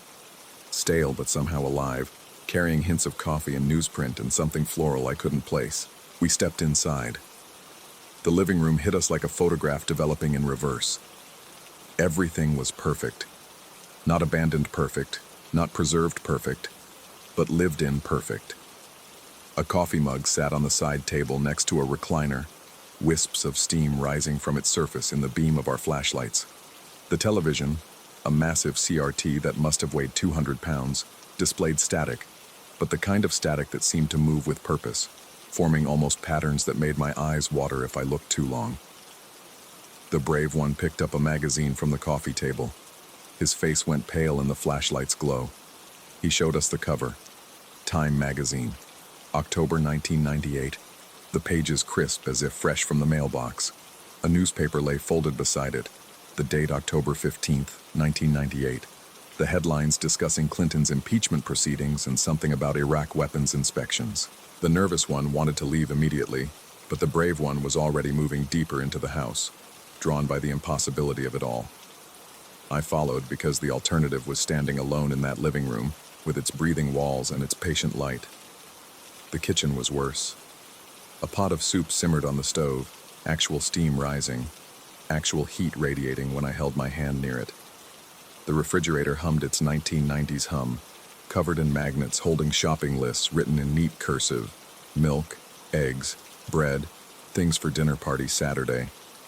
The calendar on the wall showed October 1998, with the 15th circled in red marker that looked wet enough to smudge. That's when we heard the truck. The sound came from outside, sudden and clear, an engine idling, the distinctive rumble of an old diesel, probably a Ford from the sound of it. We froze, flashlights trembling in our hands. Through the kitchen window, I could see the driveway, empty except for dead leaves skittering across the cracked asphalt. But the sound continued, grew louder even, as if the truck was pulling right up to the house. A door slammed. Not a car door, heavier, more final. The sound reverberated through the walls, through my chest, through the space between heartbeats. Then came the footsteps. They crunched through the leaves outside, deliberate and unhurried. 2 feet, definitely bipedal, circling the house counterclockwise. I tracked the sound as it moved past the kitchen window. Nothing there but darkness and that persistent engine idle. Past the dining room, around toward the back door. The brave one grabbed a knife from the magnetic strip above the stove. The nervous one was whimpering now, backing toward the hallway. I stood frozen, listening to those impossible footsteps drawing closer to the back door, watching the doorknob, waiting for it to turn. The footsteps stopped directly outside. The engine continued to idle, nowhere and everywhere at once. We held our breath collectively, 3 hearts hammering out of sync, creating a rhythm that seemed to match something deeper in the house's structure. The doorknob began to turn. We ran. No discussion, no plan, just 3 teenagers crashing through a house that shouldn't exist toward a front door that suddenly seemed miles away. Behind us, the back door opened with that same patient groan, and footsteps, those measured, purposeful footsteps, entered the kitchen. The hallway stretched like taffy, elongating with each step we took. Family photos lined the walls, all slightly wrong. Faces that seemed to track our movement, smiles too wide, eyes that reflected light that wasn't there. The carpet beneath our feet felt wet, though it appeared dry, and the pattern seemed to shift when I wasn't looking directly at it. The living room, when we finally reached it, had changed. The coffee was gone, replaced by a beer can sweating condensation. The TV now showed a football game, the Cowboys and Eagles, the score exactly what it had been on October 15th, 1998. I knew because I'd looked it up once, doing a school project on the year I was born. The footsteps followed us, patient and measured. Not running, never running, just walking with the confidence of someone who knew we couldn't really escape. The engine outside grew louder, seemed to surround the house, diesel fumes somehow seeping through walls that had been sealed for decades. We burst through the front door and into the October night. The porch light flickered once, twice, then died. We ran across the lawn, through the gap in the fence, down the street toward town and streetlights, and the normal world where houses stayed properly abandoned. It wasn't until we stopped, blocks away, gasping and shaking, that I realized what was wrong with the photos in the hallway. They weren't of the family that had lived there. The faces in those frames, smiling at birthday parties and barbecues and Christmas mornings, were ours. Older, yes, but unmistakably us. And in every photo, in the background, Barely visible but definitely there, was a figure standing in a doorway or at the edge of the frame, watching. I've gone back during the day since then. We all have, separately drawn by something we can't name. The house sits empty and decaying, roof caving in, windows broken, exactly as an abandoned house should look. No porch light, no magazines, no impossible kitchen with its eternal soup. But sometimes, walking past at night, I swear I can see a glow from inside, yellow and warm and patient. Sometimes I hear an engine idling on the empty street. Sometimes in my dreams, I'm back in that hallway, running forever while measured footsteps follow, and I know with the certainty that only comes in nightmares that I never really left. The others don't talk about what we saw that night. The brave one claims it was a prank, someone living in the house illegally who'd set the whole thing up. The nervous one just changes the subject, but I know they dream about it too. I can see it in their eyes when October comes around, in the way they avoid Sycamore Lane, in how they flinch when they hear a diesel engine idle. The house is still there, empty and waiting. The porch light stays dark, the windows stay broken, the roof continues its slow collapse. But I know, we all know, that it's just sleeping. Somewhere between 1998 and now, between what was and what is, that house exists in its own October night, and those footsteps are still walking, still searching, still following the 3 teenagers who were stupid enough to enter. I've started seeing things in my peripheral vision lately. Movement where there shouldn't be movement. Shadows that don't match their sources. Sometimes, sitting in my room at night, I hear an engine idling outside my window. When I look, the street is empty, but the sound continues, patient and endless. Last week I found a magazine in my backpack. Time magazine, October 1998. Pristine and impossible. I threw it away, but it came back, tucked between my textbooks like it belonged there. The coffee mug appeared yesterday, sitting on my desk, steam rising from coffee that smells like 1998 tastes, if that makes any sense. It doesn't disappear when I blink anymore. It just sits there, waiting. I think about going back. The thought worms into my brain at 3 a.m. when the world feels thin, and the barriers between then and now seem negotiable. I could walk right in, sit in that recliner, pick up that beer that was once coffee, and wait. Wait for the truck that never arrives but is always idling. Wait for the footsteps that circle but never catch up. Wait to become another photograph in the hallway, another face that watches from frames that shouldn't exist. The others feel it too. I see them sometimes, standing at the edge of Sycamore Lane, staring at the house that looks empty but isn't. We don't acknowledge each other, don't speak, just stand there feeling the pull of something that happened in 1998 and is still happening and will always be happening. The house waits. The light, invisible now but still burning somewhere, waits. The footsteps wait. And late at night, when I hear that diesel engine idling outside my window, I know that one day, probably soon, I'll stop resisting. I'll walk back to Sycamore Lane, push open that door that's locked and unlocked and gone and still there, and I'll finally understand what happened to the family that vanished in 1998. Or maybe I already know. Maybe we were always that family. Maybe we've been missing for 26 years, and everything since that night has been the dream of 3 teenagers trapped in a house that exists outside of time, running forever down a hallway that stretches into infinity while patient footsteps follow, never catching up but never falling behind. The coffee mug on my desk has gone cold, but when I touch it, it's still burning hot. The magazine's pages turn by themselves, showing news from a world that ended, or never ended, or is ending right now. And somewhere, in a house that's both empty and full, both then and now, a porch light burns yellow and patient, waiting for 3 teenagers to come home. We never really left. I understand that now. Our bodies walked out. Our minds convinced themselves it was over, but something essential stayed behind, caught like a fishhook in the throat of that impossible October night. We're still there, still running, still listening to those footsteps that follow but never arrive. The engine idles louder now.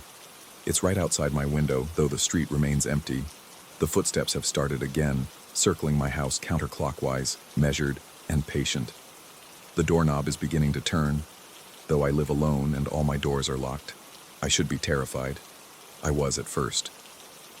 But now I just feel tired, worn down by the weight of existing in two places at once, 2 times at once. It would be easier to stop fighting it, to accept that October 15th, 1998, never really ended, that we're still in that house, that we always were and always will be. The door opens. The footsteps enter. They're patient and measured, crossing my apartment with the confidence of someone coming home. I don't turn around. I don't need to. I know there's nothing there, and I know there's everything there, and I know that both are true at the same time.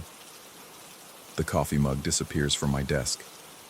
The magazine fades like morning mist. The footsteps stop directly behind my chair, and I can feel breath on my neck that smells like October and diesel fumes, and something floral I still can't place. A hand rests on my shoulder. It's warm and cold, there and not there, as real as that night and as false as every day since. I don't look. I won't look. If I look, I'll see what we've been running from, and I'll understand why the house waited so patiently for us to find it. Or maybe I'll see nothing at all, and that would be worse. The hand squeezes gently, almost comforting, and I hear my own voice whisper from behind me, older and younger at the same time. Time to come home. I close my eyes. When I open them, I'm standing in front of the house on Sycamore Lane. It's October 15th, 1998. It's tonight. It's forever. The porch light burns yellow and welcoming, and I can see through the window that coffee mug steaming on the side table, waiting for someone to pick it up and take a sip that tastes like acceptance. My friends stand beside me. They've always been beside me, will always be beside me. We look at each other with eyes that have seen too much and understood too little. And without speaking, we know it's time. We walk up the path. The door opens before we can knock, welcoming us back to the home we never left. Inside, everything is exactly as it was, as it is, as it will be. The coffee steams. The magazine waits. The footsteps that followed us have stopped because they've brought us where we needed to be. We sit down in the living room, 3 teenagers in a house that doesn't exist, and we wait. We're very good at waiting now. We've been practicing for 26 years, or maybe just a few hours, or maybe forever. Outside, a truck idles in the driveway that's empty and full, its engine patient and eternal. Someone walks around the house, checking locks that don't need checking, tending to a home that tends to itself. And somewhere, in a different October, or the same October, or all Octobers at once, 3 teenagers approach an abandoned house with a porch light that shouldn't be on, ready to break in, ready to discover what waits inside, ready to begin the cycle that has no beginning and will have no end. The house waits. We wait. Everything waits. And in the waiting, in the space between what was real and what we remember, between the footsteps that follow and the door that never quite closes, we finally understand. We are the family that disappeared in 1998. We always were. We always will be. The porch light burns on, yellow and patient, calling the next 3 teenagers home. Story 7. The floorboards in my aunt's house have always creaked, but that night they seemed to whisper warnings with every step. I can still hear them sometimes when I close my eyes, that peculiar groaning that old Kansas farmhouses make when the wind picks up, mixing with the sound of my cousin's nervous breathing as we huddled in the living room, counting the seconds between each knock. It was supposed to be simple. 6 of us, ages ranging from 14 to 19, left alone for one evening while the adults went to some charity auction in Wichita. My aunt had repeated the rules 3 times before leaving, her voice carrying that particular weight that mothers' voices get when they're trying not to seem worried. Don't answer the door for anyone. Keep the doors locked. Call if there's an emergency. We'd rolled our eyes, made our promises, watched the taillights disappear down the long gravel driveway that connected the house to the main road. The property sat on 40 acres of mostly empty land, with the nearest neighbor a quarter mile away. Behind the house, Past the old barn that hadn't been used in decades, stretched a cemetery that dated back to the 1850s. Weathered headstones poking up like broken teeth from the prairie grass. During the day, we'd sometimes walk through it, reading the faded names and dates, making up stories about the people buried there. At night, we pretended it didn't exist. The evening started normally enough. Pizza ordered and devoured, video games played with increasing competitiveness, the youngest cousin already claiming the best spot on the couch. I was in the kitchen getting drinks when the doorbell rang, a sharp electric sound that cut through our chatter like a blade through cloth. We all froze. It was 9:47 p.m., too late for deliveries, too early for the adults to be back. The doorbell rang again, followed by 3 measured knocks. Through the frosted glass beside the door, I could make out a shape, tall, wearing what looked like a delivery uniform. But something about the way he stood felt wrong, too still, like he was holding his breath. My cousin moved toward the door, but I grabbed his arm, shaking my head. The rules were clear. The man knocked again, harder this time. Then his voice came through the door, muffled but friendly enough to make my skin crawl with its forced casualness. He said he had a package, needed a signature. But his words felt rehearsed, like someone reading from a script they'd memorized but didn't quite understand. We stayed silent, hoping he'd leave. The youngest wanted to peek through the curtains, but I held her back. Something in my gut, that ancient alarm system that's kept humans alive for millennia, was screaming at me that this was wrong, all wrong. The knocking stopped. For 30 seconds, maybe a minute, we heard nothing but our own breathing and the grandfather clock in the hallway marking time with its steady rhythm. Then came the sound that turned my blood to ice water. Footsteps on the wraparound porch, slow and deliberate, moving away from the front door. He was circling the house. The first window he tried was in the dining room. Not a knock this time, a pounding, the flat of his palm striking the glass hard enough to make it rattle in its frame.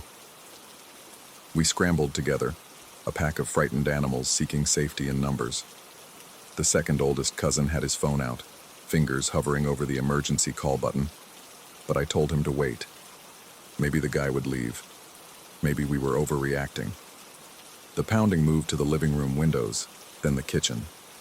Each impact seemed louder than the last, more insistent, and between the strikes I could hear him talking, though the words were indistinct. A low, continuous monologue that rose and fell like someone having half a conversation, or like someone praying.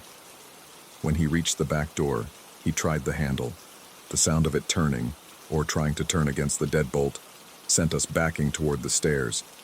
But going upstairs felt like trapping ourselves, like choosing the wrong option in a horror movie.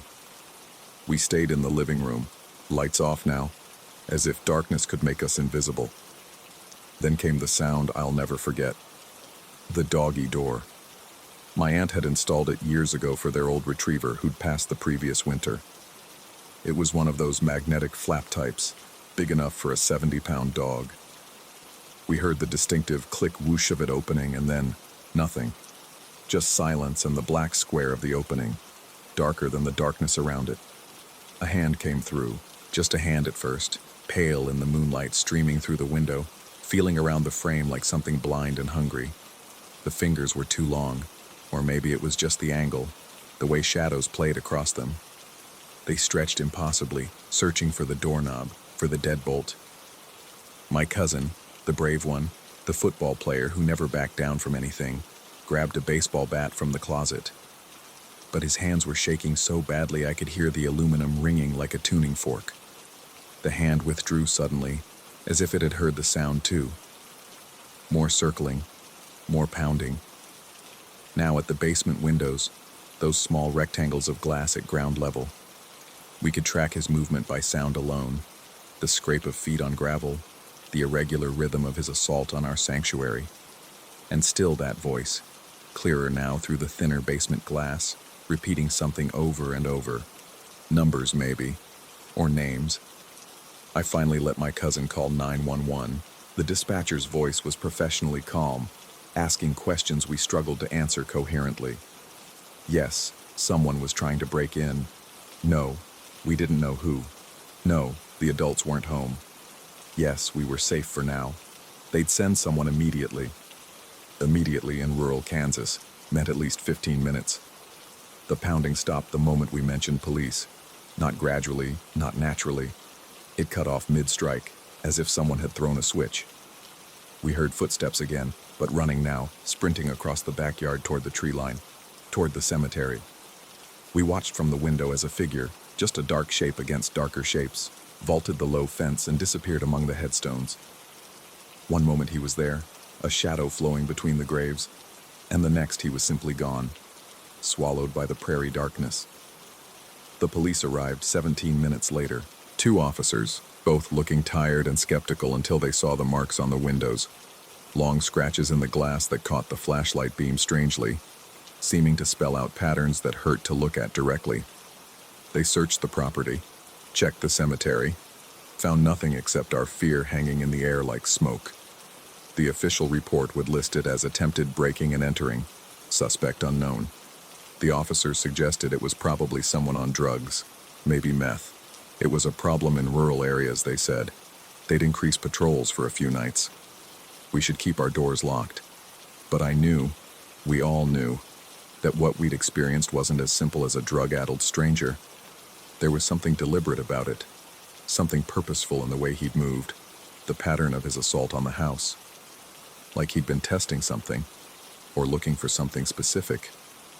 The adults returned an hour after the police left, found us still huddled together in the living room. We told them what happened, watched their faces cycle through disbelief, anger, fear. My aunt checked every lock twice, wedged chairs under doorknobs, kept every light in the house burning until dawn. They never found him. No fingerprints on the windows. Somehow, despite all that pounding, no fingerprints. No footprints in the soft earth by the doggy door. The scratches on the glass, when examined in daylight, formed no recognizable pattern, though looking at them still made my eyes water. We never spent another night alone in that house. Within 6 months, my aunt had sold it and moved closer to town. The new owners, a young family from Colorado, lasted 3 weeks before breaking the lease. The house stands empty now, slowly being reclaimed by the Kansas prairie, its windows dark and watching. But here's what haunts me, what keeps me awake on quiet nights when the wind sounds too much like whispered words: the cemetery records. I went back years later, driven by a need to understand. I spent hours in the Historical Society archives, cross-referencing names and dates. There was a section of the cemetery, unmarked and overgrown, where they'd buried the patients from the old county asylum that burned down in 1923. 37 souls, most whose names were lost to time, identified only by numbers in the crumbling ledger. Patients 1 through 37. We were 6 cousins in that house. The youngest was 6 years old. The oldest, me, was 19. 6, like the number he might have been counting. 19, like the number he might have been seeking. Or maybe I'm seeing patterns where none exist, the way humans always do, desperate to make sense of senseless things. Maybe it really was just someone on drugs. Maybe the scratches on the glass were random.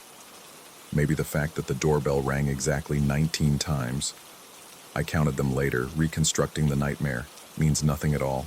But sometimes, on very quiet nights, when I'm alone in my apartment 3 states away from Kansas, I hear it. The magnetic click of a doggy door opening. Just the building settling, I tell myself. Just the wind. Just my imagination still processing trauma from years ago. I tell myself a lot of things. I've never had a doorbell installed in any place I've lived since that night. I order everything online to avoid delivery knocks. And I never, ever look up the history of cemeteries near my home. Some knowledge I've learned is better left buried. The truth about that night remains as elusive as the figure that vanished among the headstones. Was he real? Was he something else? Was he looking for something specific, or were we simply in the wrong place when someone's delusions led them to our door? I don't have answers, only questions that multiply in the darkness like shadows, and the certainty that some doors, once rattled, never quite feel secure again. The barrier between inside and outside, between safe and unsafe, between real and unreal, it's thinner than we like to believe. Sometimes all it takes is one night, one visitor, one moment of terror to show us just how thin. They say every house has its history. Every plot of land holds its secrets. Maybe what visited us that night was just another secret, testing the locks, looking for a way back in.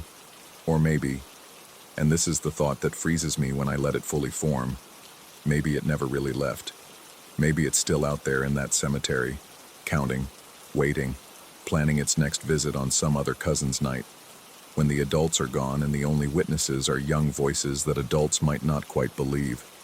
The scratches on those windows were replaced, but I saw them take the old glass away, and in the right light, at the right angle, they almost looked like words, or numbers, or something else entirely. Symbols from a language meant for neither the living nor the dead, but for something caught forever in between. 6 cousins, 19 years old, patient number unknown. Some puzzles aren't meant to be solved. Some visitors aren't meant to be identified. And some doors, no matter how firmly locked, can never truly keep out what wants to come inside. I still dream about that hand sometimes, pale and searching through the doggy door. In my dreams, it finds what it's looking for. In my dreams, we open the door. In my dreams, I recognize the face that enters. But I always wake up before I can see it clearly, left with only the echo of footsteps on a wraparound porch and the certainty that somewhere in Kansas, in a cemetery that dates back to the 1850s, something is still counting, still waiting, still planning its return. Story 8. The scratching started 3 weeks after we moved to the village. Not the gentle skittering of mice or the occasional creak of settling wood. This was deliberate, methodical, like fingernails dragging across rough timber in patterns that almost made sense.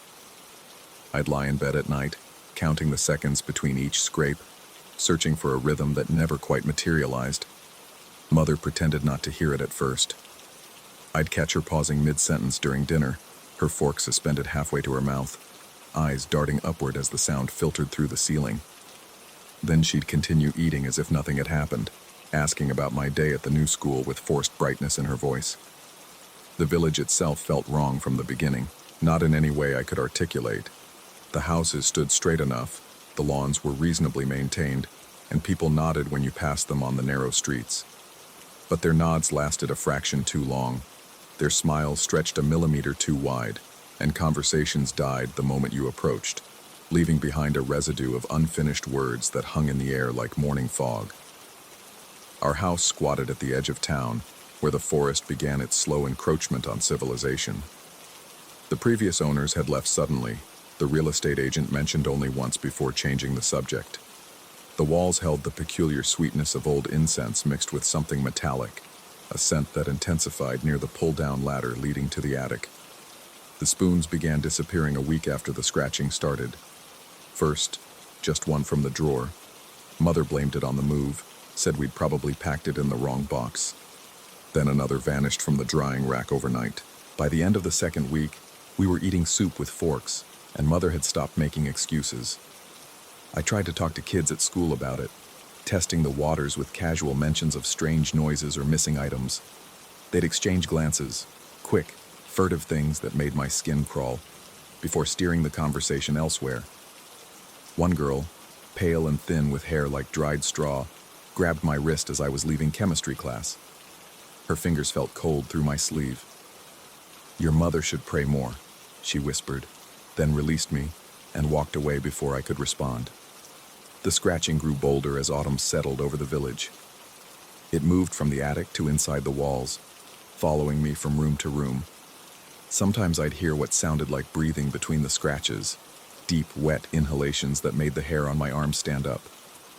Mother started sleeping with her television on, the blue glow seeping under her door all night long.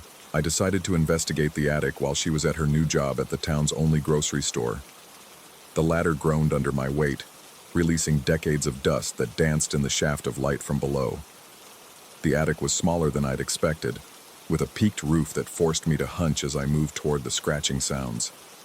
The floorboards were covered in symbols, not carved, but worn smooth as if by countless fingers tracing the same patterns over and over. They spiraled out from a dark stain in the center of the room, a stain that seemed to shift and writhe when I looked at it directly. The scratching stopped the moment my foot touched that central mark. The silence was worse than the noise had ever been. That night, Mother made dinner with plastic utensils she'd bought from the store. We didn't talk about the missing spoons or the scratching, or the way shadows seemed to pool in corners where shadows had no business being. She looked older, grayer, as if the house was draining something essential from her. We could leave, I suggested, pushing overcooked pasta around my paper plate. She laughed, a brittle sound like breaking glass. Where would we go? This is all we can afford now. The scratching that night was different. It had words in it, almost. Patterns that tickled the edge of understanding. I lay in bed, every muscle tense, listening to Mother's television drone through the wall. Around 3 in the morning, I heard her door open and her bare feet padding down the hallway. She stopped outside my room for a long moment before continuing to the kitchen. I followed, keeping to the shadows. She stood at the sink, staring out the window at the forest. Her lips moved in what might have been prayer or conversation, but no sound emerged. After several minutes, she turned and walked back to her room, never noticing me pressed against the wall. The next morning, more spoons were gone, all of them this time. Mother didn't mention it. Days blurred together in a haze of scratching and silence. I stopped going to school after a teacher cornered me in an empty classroom, pressing a small wooden cross into my hand and muttering something in what sounded like Latin. The cross burned against my palm, leaving a mark that wouldn't fade. Mother stopped going to work. We subsisted on crackers and canned goods that required no utensils, sitting across from each other at the kitchen table, pretending to eat while the house sang its horrible song around us. I started seeing things in my peripheral vision, tall figures that shouldn't fit in our low-ceilinged rooms, moving with too many joints in all the wrong directions. When I turned to look, they were never there, but the air held the impression of their presence like an afterimage burned into reality.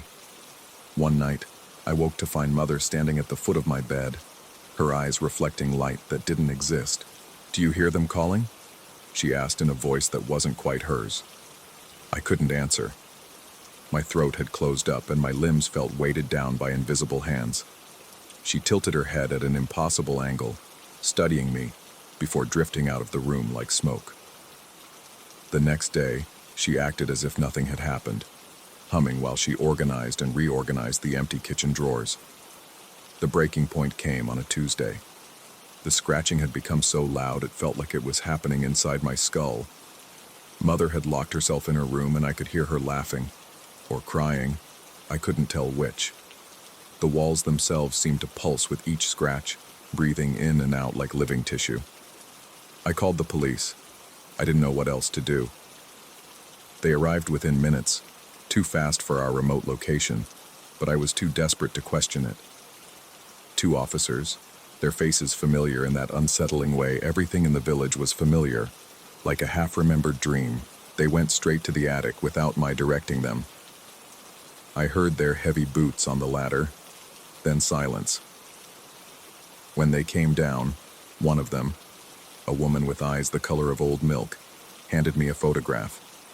It showed our attic floor, covered in spoons. Dozens of them, maybe hundreds, arranged in a perfect spiral around a burned-out candle I'd never seen before. The wax had melted into the shape of something that hurt to look at, something that shouldn't exist in 3 dimensions. "Your mother needs an exorcist," the officer said flatly, as if commenting on the weather. "Father Coleman at St. Margaret's. Tell him about the spoons. He'll know." They left without another word, their squad car disappearing into the pre-dawn darkness. I stood in the hallway, photograph trembling in my hand, as the scratching resumed with renewed vigor. Mother's door opened slowly, and she emerged, looking at me with eyes that held too much knowledge. "You called them," she said. Not an accusation, just a statement of fact. "The spoons," I started. "Were an offering," she finished. "One I didn't make." The house shuddered around us, and for a moment I saw it as it really was, or had always been.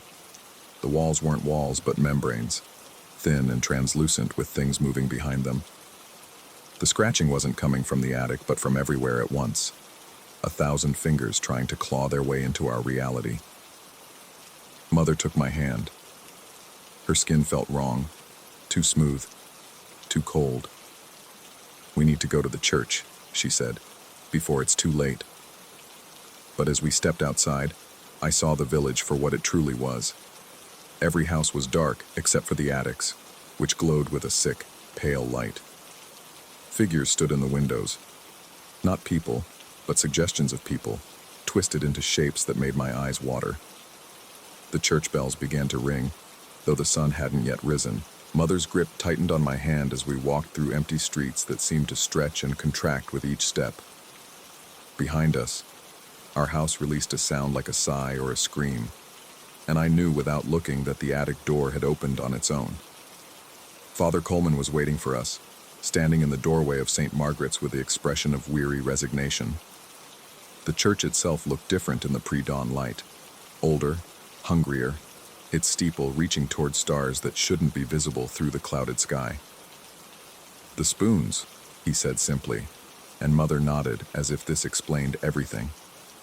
He led us inside, past pews that seemed to shift and rearrange themselves when I wasn't looking directly at them. The altar held items I didn't recognize, geometric shapes that folded in on themselves, candles that burned without consuming their wax, and yes, spoons. Hundreds of them, tarnished and bent into symbols that made my head ache. "Your house was a threshold," Father Coleman explained, his voice echoing strangely in the empty church. "The previous family didn't complete the binding. The spoons were trying to seal it, but something else has been feeding it instead." Mother released my hand and walked toward the altar. Her movements were mechanical, predetermined, as if she'd done this before in dreams or visions. She picked up one of the bent spoons and held it to the light. Through its bowl, I could see not the church ceiling but somewhere else, a place of endless scratching and things that had too many angles. "We can close it," Father Coleman continued. "But the price—" "I know the price," Mother interrupted. Her voice had that not quite right quality again. "I've always known." The scratching sound filled the church, coming from everywhere and nowhere. The walls began to bleed. Not blood, but something that looked like liquid shadow. Mother turned to me, and for a moment her face flickered between the woman who raised me and something else. Something that might have been her, or might have been wearing her like a mask. "You need to choose," she said. "Stay and help me hold it closed, or leave and forget. But choose quickly. The spoons can only do so much."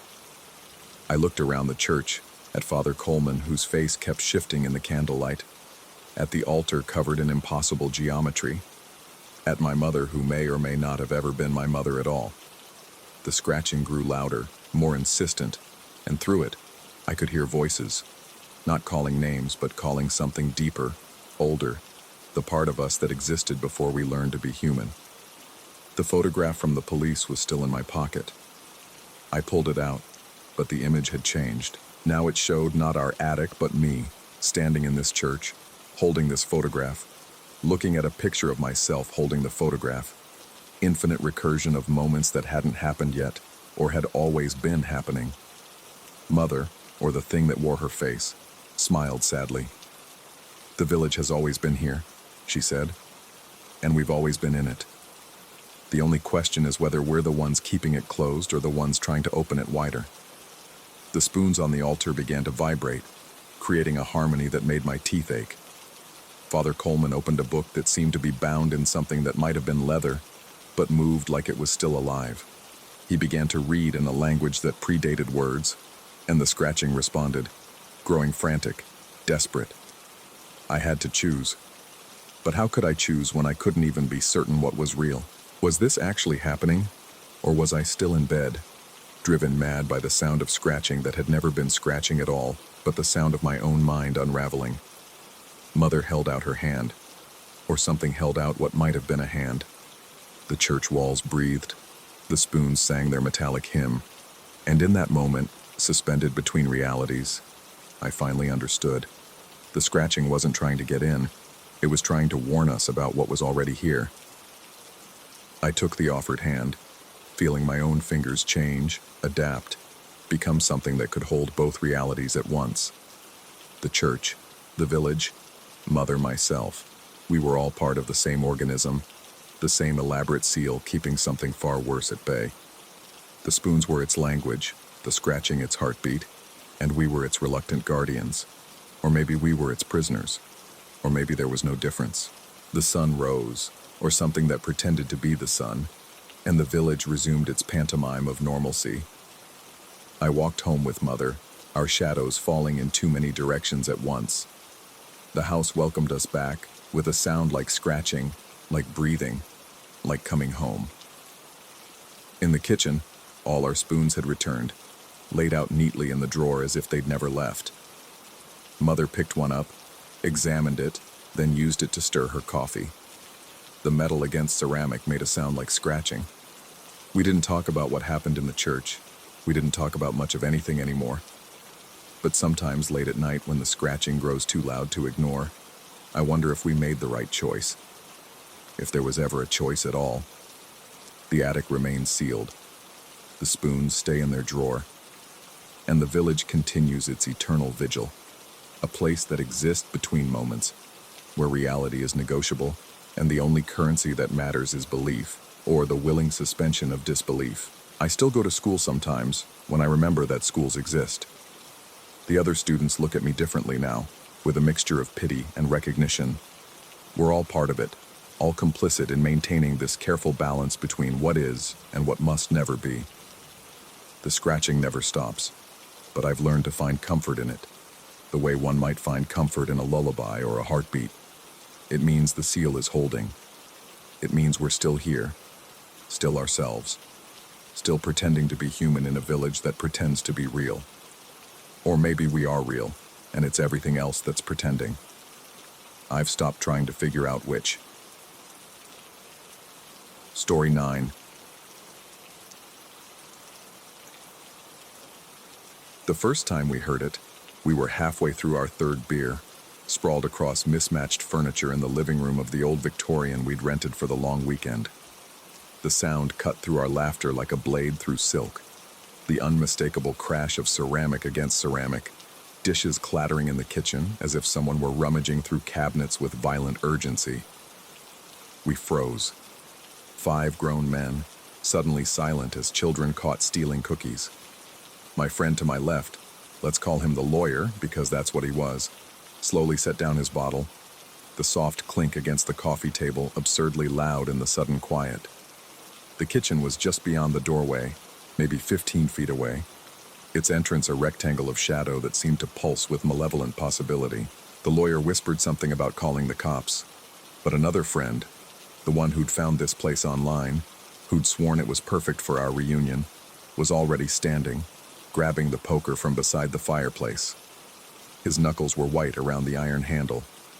I remember thinking how theatrical it looked, like something from a bad movie, until another crash echoed from the kitchen, this time accompanied by what sounded like drawers being yanked open and slammed shut. We moved as one organism, 5 parts of a single frightened entity creeping toward that doorway. The floorboards groaned under our collective weight, each creak making us wince. Through the glass doors of the china cabinet in the hallway, an antique thing that came with the house, I caught a reflection that made my blood turn to ice water. A figure, tall and impossibly thin, moving with jerky, unnatural motions between the counter and the stove. But when we burst through the doorway, weapons raised and voices shouting, the kitchen was empty. Completely, utterly empty. The silence that followed was worse than any sound could have been. We stood there, breathing hard, staring at pristine countertops, undisturbed dishes behind glass cabinet doors, every drawer firmly closed. The only movement was our own reflections in the dark window above the sink, 5 pale faces staring back at us like ghosts. That was Friday night. By Sunday morning, I wasn't sure if I could trust my own senses anymore. The house itself seemed to conspire against reason. Built in 1892, according to the rental listing, it squatted on the edge of town like something that had crawled up from underneath and decided to stay. 3 stories of weathered wood and leaning angles, with windows that watched you approach like half-lidded eyes. The kitchen occupied the back corner of the first floor, connected to the dining room by a swinging door and to the living room by that doorway that had become, in my mind, a threshold to something I couldn't name. After that first incident, we tried to rationalize it. Old houses make sounds. Maybe there were rats in the walls, or the wind had somehow created an acoustic illusion. The engineer among us, brilliant with numbers, helpless with the inexplicable, spent 20 minutes explaining how temperature differentials could cause wood to expand and contract, creating noise. But he couldn't explain the reflection I'd seen, and when I mentioned it, his explanation faltered and died like a flame, deprived of oxygen. We decided to stay. Pride, probably, or that peculiar masculine inability to admit fear. We'd planned this reunion for months. The five of us who'd been inseparable in college now scattered across the country by careers and marriages, and the general entropy of adult life. We weren't going to let some weird noises drive us away. But the kitchen had other plans. Saturday afternoon, while the others were out getting groceries, I found myself alone in the house.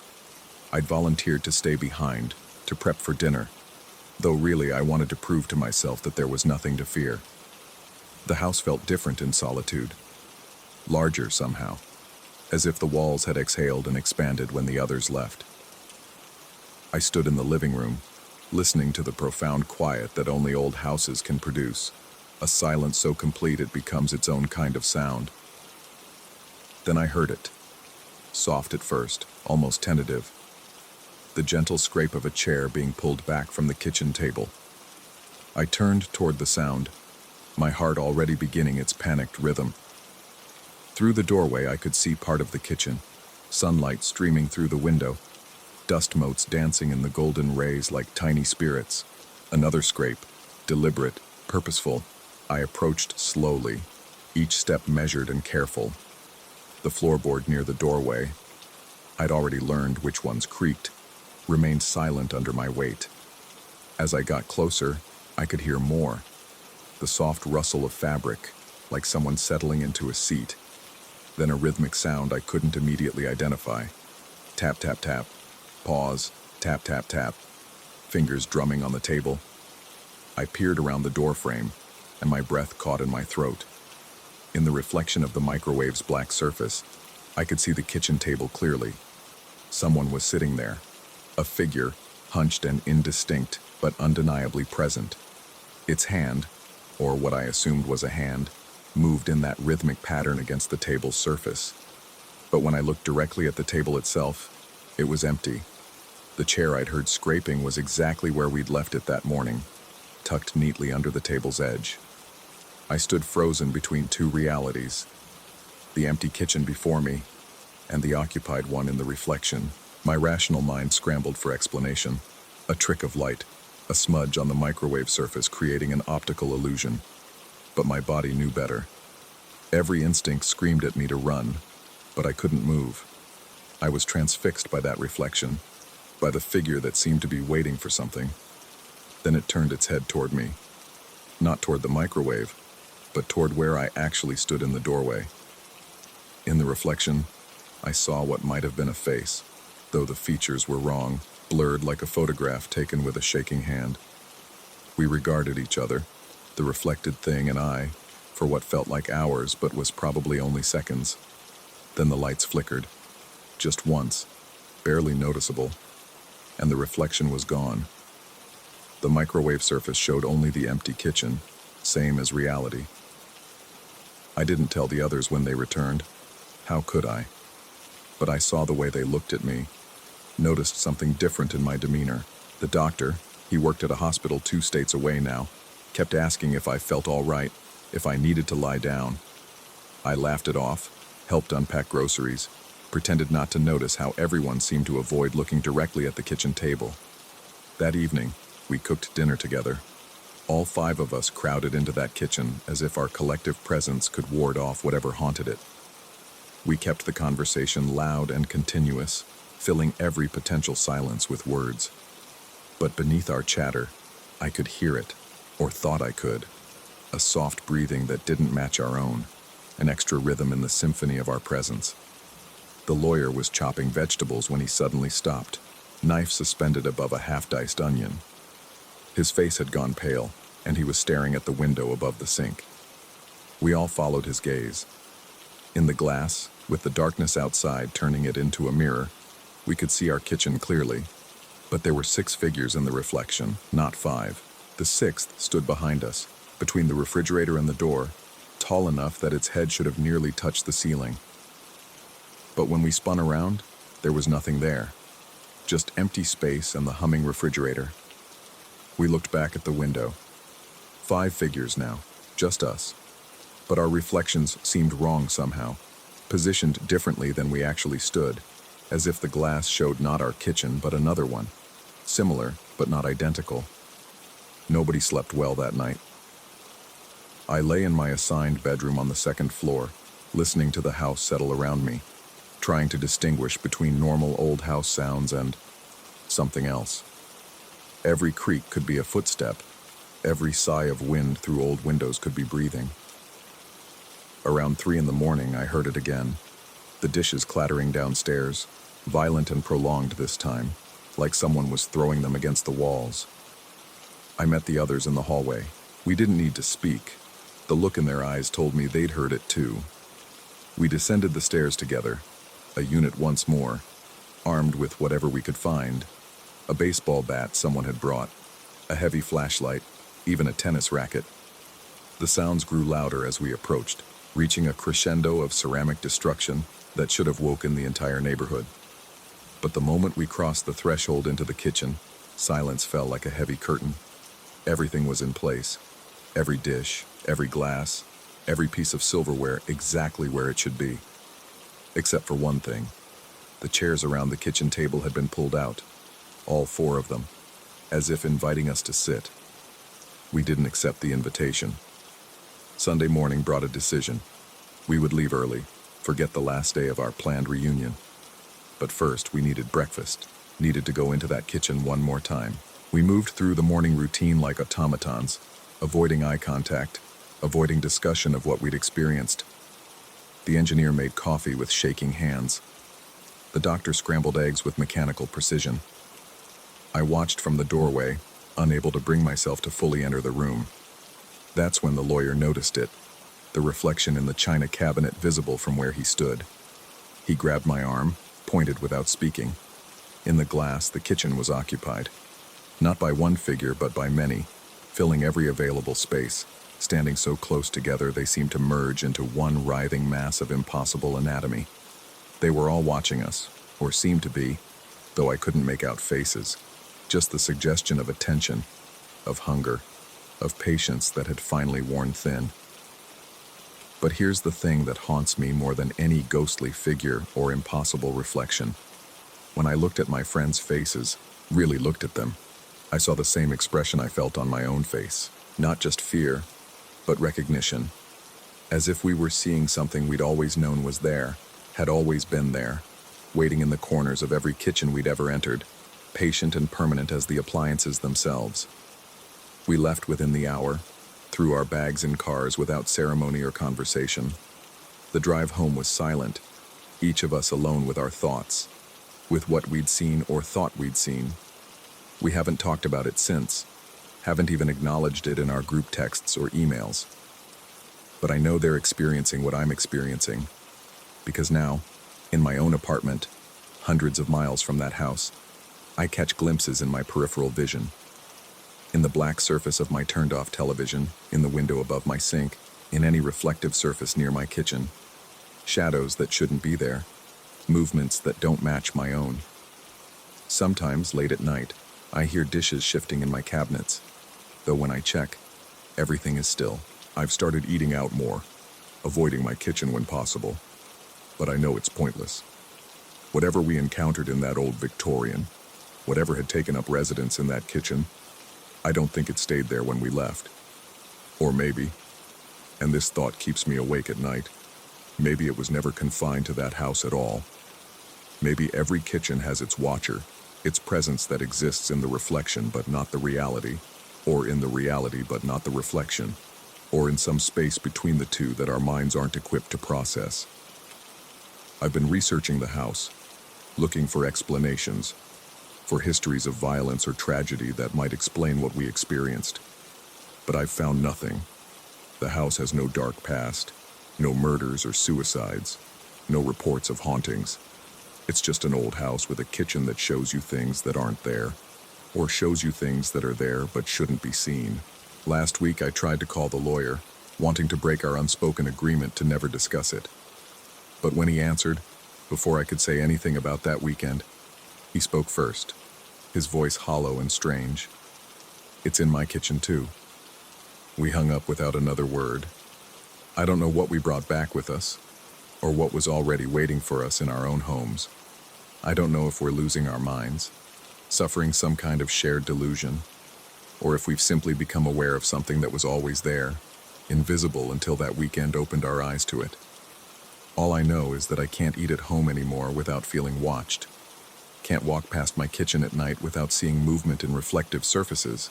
Can't hear the normal sounds of an apartment without wondering if they're really normal at all. The rental house is still listed online.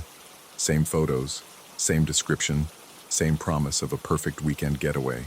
Sometimes I wonder about the next group that will stay there, if they'll hear what we heard, see what we saw. Part of me wants to warn them, but what would I say? That the kitchen is haunted by something that exists only in reflections, or only outside of reflections, or in some impossible space between. That once you see it, you can never unsee it, and it follows you home like a disease of perception. They wouldn't believe me. I wouldn't have believed me before that weekend. So I say nothing, and I wait, and I listen to the sounds from my kitchen, the shifts and clatters and scrapes that might be settling pipes or might be something else. I avoid reflective surfaces when I can, and when I can't, I try not to look too closely at what they show. Because sometimes if you look too long, you start to see that the reflection isn't quite right, that there's one more figure than there should be, standing patient and still, waiting for you to notice, waiting for you to finally, truly see. And once you see, you can never stop seeing. The sounds from my kitchen are getting louder. Story 10. The spare room has been empty for 3 months now, yet every morning I find the bed disturbed. Not drastically, just enough to notice. The quilt pulled slightly to one side, the pillow bearing an impression too deep for mere settling. I smooth everything out before breakfast, telling myself the house is old, that drafts move things, that memory plays tricks. But when my college roommate called last week, needing a place to crash for the weekend, I hesitated longer than friendship should allow. Sure, I finally said, the word catching in my throat like a fishhook. The spare room's all yours. He arrived on Friday evening as October rain hammered the windows. I watched him haul his duffel bag up the narrow stairs, the same stairs where I'd seen, but no. That was exhaustion, nothing more. Working from home had blurred the boundaries between waking and sleeping. The mind invents things in those liminal spaces. Nice place, he said over dinner, though his eyes kept drifting to the ceiling, toward the room above us. Quiet neighborhood. Too quiet, I thought, but didn't say. Since moving here 6 months ago, I'd noticed how sound died in these walls, how conversations from the street faded to whispers before reaching my windows. The previous owner, an elderly woman, had lived alone for 40 years. The realtor mentioned this like a selling point, but her smile had been too bright, too eager. That first night, I lay awake listening. The rain had stopped, leaving only the house's settling bones and my friend's footsteps above. Pacing, stopping, pacing again. At 2 a.m., his door opened. I heard him on the landing breathing hard, then nothing for so long I almost drifted off, until his door clicked shut again. At breakfast, dark circles shadowed his eyes. He pushed eggs around his plate, constructing and destroying small yellow mountains. "Everything okay?" I asked. He set down his fork. This is going to sound crazy. I waited, my coffee growing cold between my palms. Last night, when I got into bed, he rubbed his face. I could have sworn someone was already there, under the quilt. I saw the shape, shoulders, the curve of a hip. But when I pulled back the covers, nothing, just the mattress. The coffee mug trembled against the table as I set it down. Trick of the light, probably. The street lamp outside. There's no street lamp on that side of the house. He was right. I'd never installed any exterior lighting there. The spare room window faced the narrow alley between my house and the neighbors, a gap so slim that darkness pooled there even at noon. "I'm sure it was nothing," I said, but the words tasted like ash. He left that afternoon, claiming a work emergency. We both knew better. After he drove away, I stood at the bottom of the stairs, looking up. The spare room door was closed, but something felt different. A presence, like the house itself was holding its breath. That night, I moved through my routine mechanically. Shower, teeth, the checking of locks that had become compulsive since moving here. I was heading to my bedroom when I stopped at the spare room door. My hand found the knob before logic could intervene. The room was exactly as my friend had left it, except for the bed. The quilt was turned down on one side, as if someone had just slipped beneath it. The pillow bore an impression, still warm when I touched it. I remade the bed with shaking hands, tucking the corners tight enough to bounce a coin. But even as I worked, I felt observed. Not from outside the window, from inside the room itself. The sensation crawled across my skin like static electricity, raising every hair on my arms. The next morning, the bed was disturbed again. I started keeping a log, photographing the room each night and morning. The changes were subtle but consistent. The quilt always pulled to the left side, always the pillow indented as if by an invisible head. I installed a camera, but it captured nothing except the gradual shift of shadows as night deepened. The motion sensors I placed never triggered, yet the bed changed between midnight and dawn. Sleep became elusive. I'd drift off only to wake gasping, convinced someone stood in my doorway. But the hallway was always empty, lit only by the nightlight I'd started keeping on, a childish comfort I couldn't abandon. 2 weeks after my friend's visit, my sister called. She was flying in for a conference. Could she stay for a few nights? The thought of her in that room made my stomach clench, but what could I say? That I was afraid of my own guest room? That I'd started sleeping on the couch rather than walk past it at night? She arrived on a Tuesday, bustling with her usual energy. I'd prepared the room obsessively. Fresh sheets, new pillows, even a small vase of flowers to brighten the oppressive atmosphere. She pronounced it charming and kissed my cheek, not mentioning the weight I'd lost or the tremor in my hands. I stayed awake that entire first night, sitting in the living room with every light blazing. Around 3 a.m., I heard her door open, footsteps on the landing. A long pause, then her voice, thin and confused. "Hello? Is someone there?" I rushed to the bottom of the stairs. She stood at the top in her pajamas, looking down the hallway toward my room. "It's just me," I called up. She turned, and even in the dim light, I could see her face was pale. I thought someone was standing outside my door, watching. "Come down, I'll make tea." She descended slowly, gripping the banister. We sat in the kitchen until dawn, not talking about what she'd felt, what I'd been feeling for weeks. When she suggested getting a hotel for the rest of her stay, I didn't argue. After she left, the house felt heavier, as if it had absorbed our fear and grown fat on it. I started noticing things beyond the spare room. Doors I'd left open were closed ones cracked ajar. Items moved slightly. A book shifted on its shelf. A mug turned to face a different direction. Never anything dramatic enough to be certain, just enough to erode my confidence in my own memory. I considered moving, but the thought of packing, of spending nights here boxing up my life, paralyzed me. Besides, where would I go? And what if whatever was here decided to follow? The breaking point came 3 weeks later.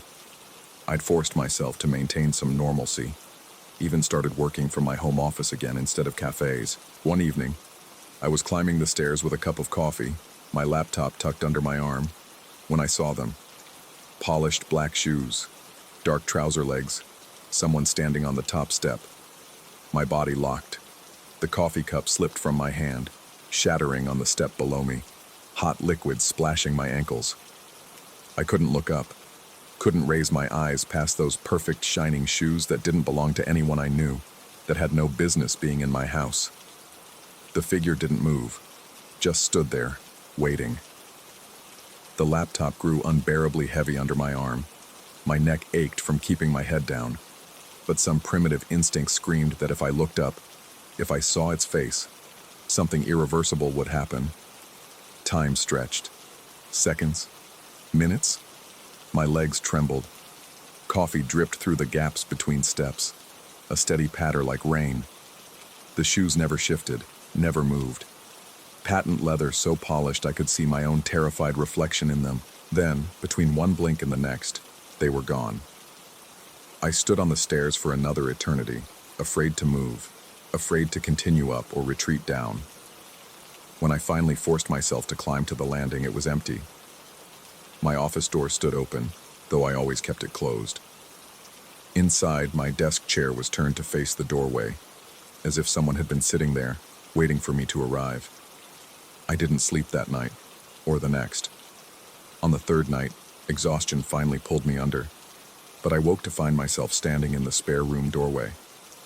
The bed was occupied. I could see the shape clearly under the quilt, the rise and fall of breathing. But I knew if I approached, if I pulled back those covers, the bed would be empty. It always was. I started researching the house's history obsessively. The elderly woman who'd lived here, had she died in the house? The records were unclear. She'd been taken to the hospital, but the dates were muddled. Her neighbors, when I carefully questioned them, remembered her as quiet, solitary. One mentioned she'd often had visitors, though no one could recall seeing them clearly. Always coming and going at odd hours, the woman across the street told me.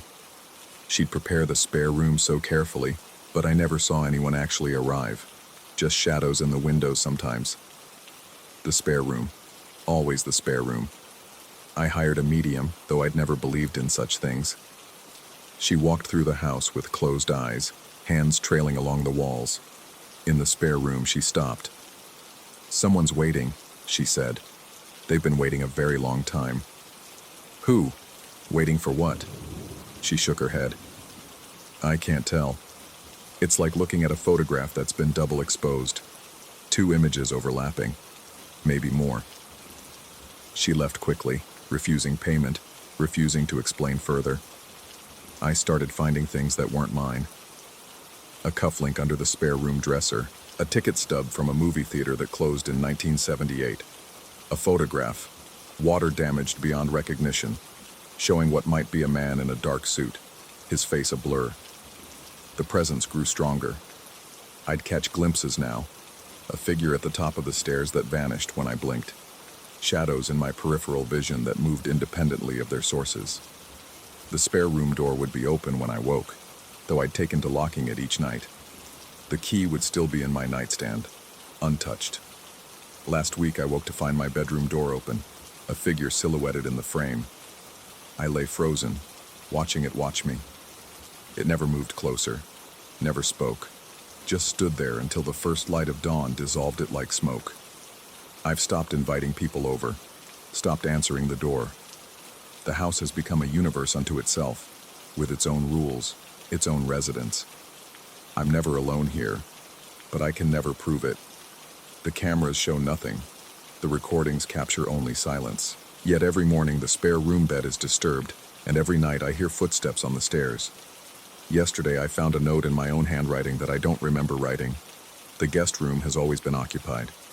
I've started wondering if I'm the guest. This morning, I woke in the spare room bed. I don't remember going there.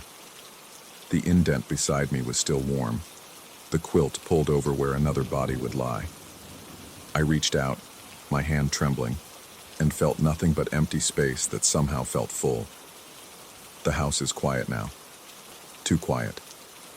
I can hear my heartbeat, my breathing, the subtle sounds a body makes when it tries to be still. But underneath that, there's something else. Another rhythm, slightly out of sync with mine. Another pair of lungs drawing air.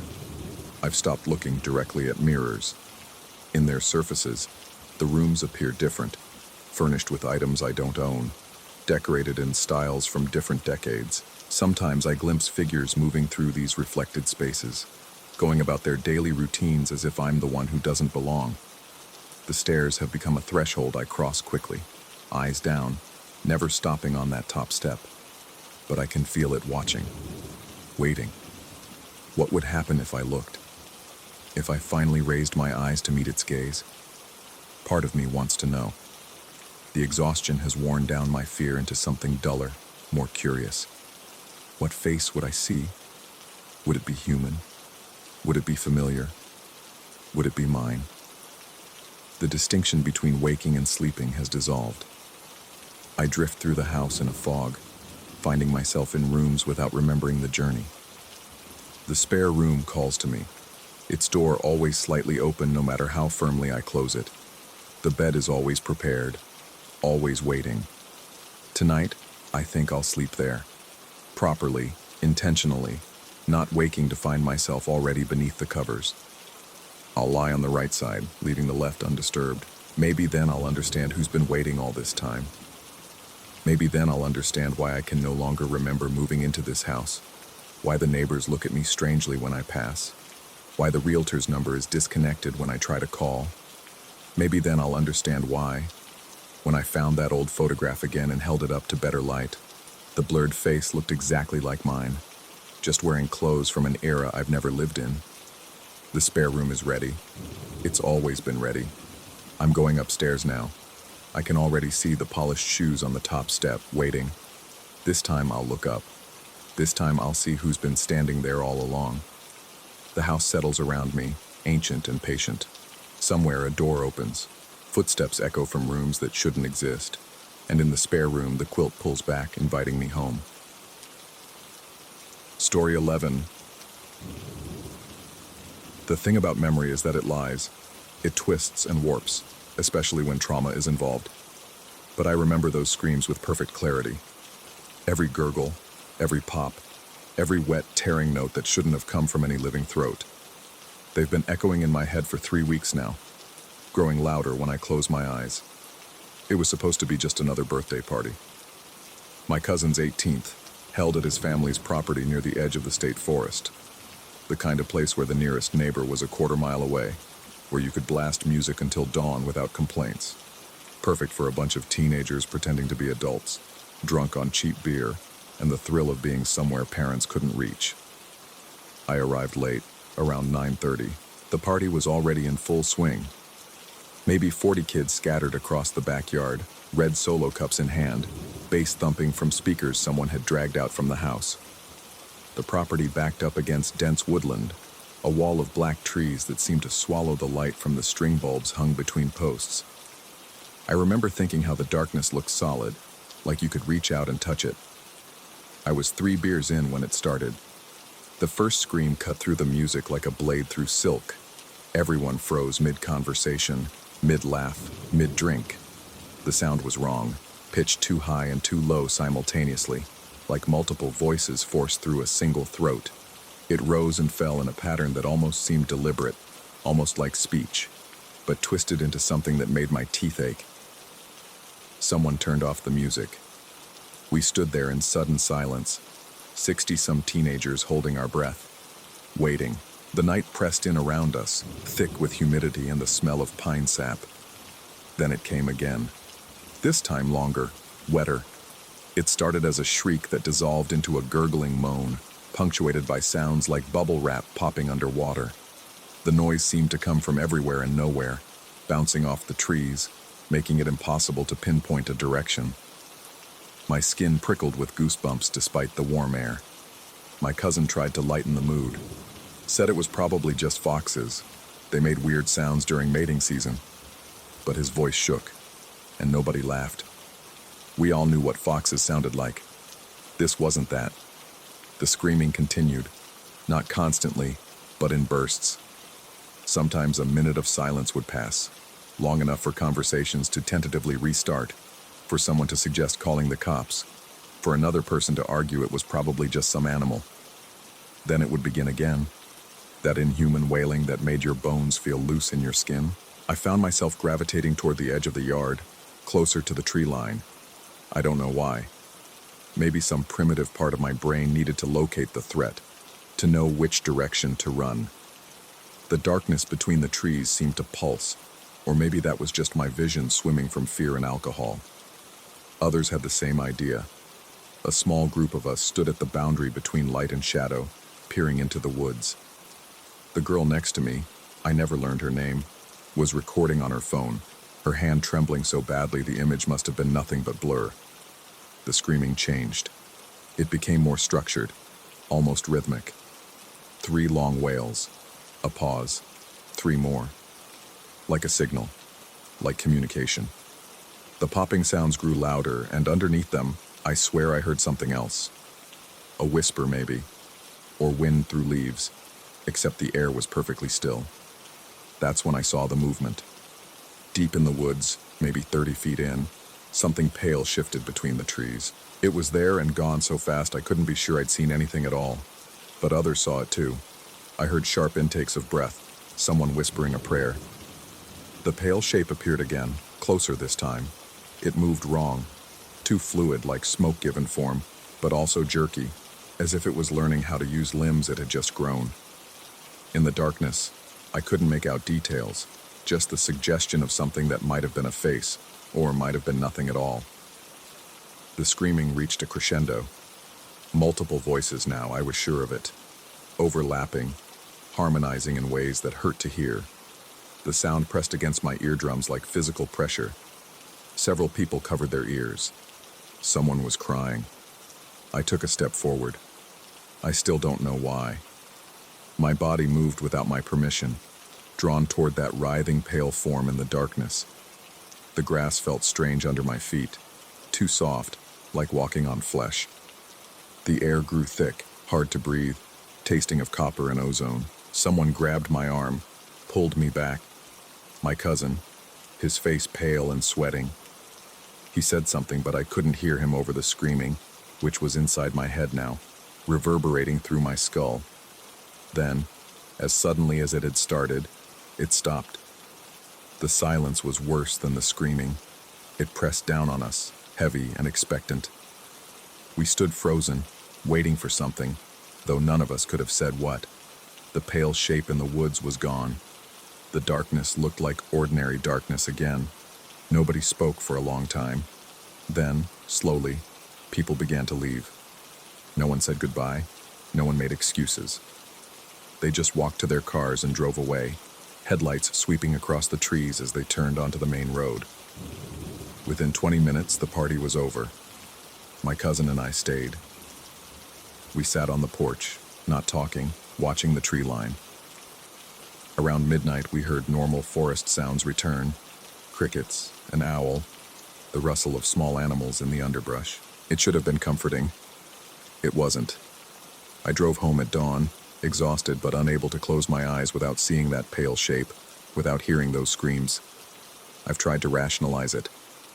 Mass hysteria, maybe, some kind of acoustic phenomenon, a prank gone wrong, but none of those explanations fit the wrongness of what we experienced.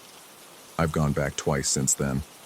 During the day, the woods look normal, peaceful even, but there are signs if you know where to look.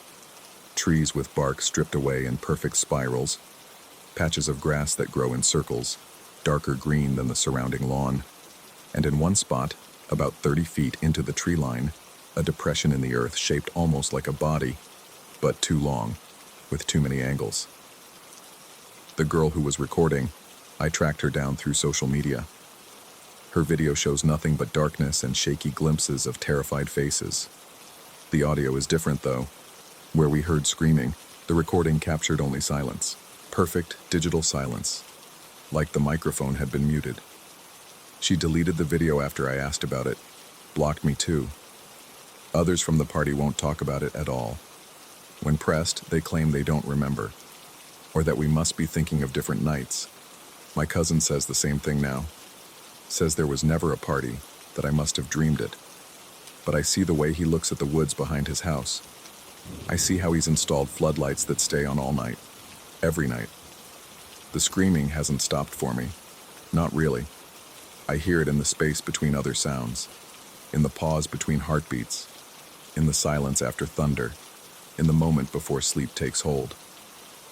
It's quieter now, more distant, but it's always there, waiting. Last night I woke at 3 a.m. to find my bedroom window open. I live on the 3rd floor, and I always lock that window. The curtains moved in a breeze that shouldn't exist. My building is surrounded by others, sheltered from wind. And in that impossible breeze I smelled pine sap and copper. There was something pale outside pressed against the glass of the building across the street. It might have been a reflection. It might have been a trick of the light. But it moved when I moved, stopped when I stopped, and when I finally worked up the courage to look directly at it, it smiled with too many mouths. I'm writing this down because I need someone else to know, in case I start forgetting too, or in case I stop being able to distinguish between what's real and what isn't. The boundaries are getting blurry. Sometimes I catch myself making sounds I don't remember deciding to make, little pops and gurgles in the back of my throat. Sometimes my reflection moves a fraction of a second too late. The thing about memory is that it lies. But sometimes the lie is easier to live with than the truth. Sometimes forgetting is a mercy. My cousin and the others, maybe they're the lucky ones. Maybe their minds are protecting them from something that shouldn't be remembered. But I can't forget. The screaming won't let me.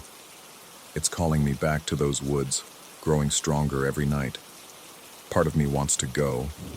Part of me thinks I've already gone, that I never really left, that I'm still standing at the edge of that tree line, staring into darkness that stares back. I don't know what's real anymore. I don't know if I'm writing this or dreaming it, or if these words are just another kind of scream, twisted into shapes that look like meaning but signify nothing at all.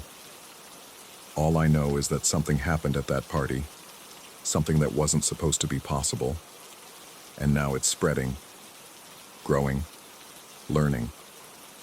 If you hear screaming in the woods, don't investigate. Don't even listen. Cover your ears. Go inside. Forget it happened.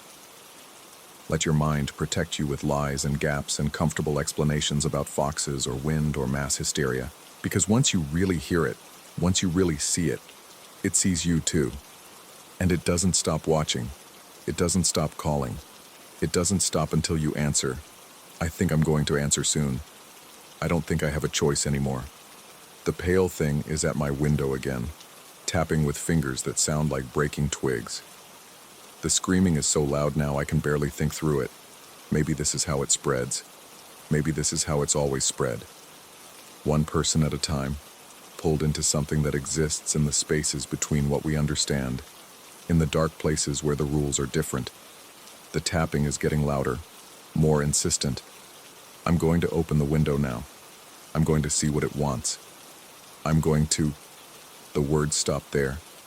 Not because I stopped writing, but because the pen moved on its own, creating shapes that might be letters in some language that predates speech. Or maybe they're just scribbles. I can't tell anymore. I can't tell what's real. All I know is that the screaming has finally stopped. And that's so much worse.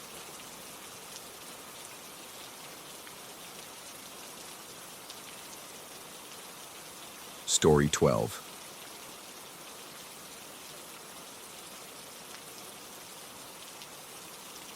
The conservatory had always been my favorite part of my friend's house. Until that night. Even now, weeks later, I can't bring myself to look at glass doors without feeling my chest tighten, without checking twice, 3 times, to see if anyone's standing beyond them. I was house-sitting for a week while my friend traveled overseas for work. The conservatory jutted out from the back of the house like a crystal cage, its Victorian-style glass panels catching the afternoon light in ways that made the whole room shimmer. During the day, it was magnificent.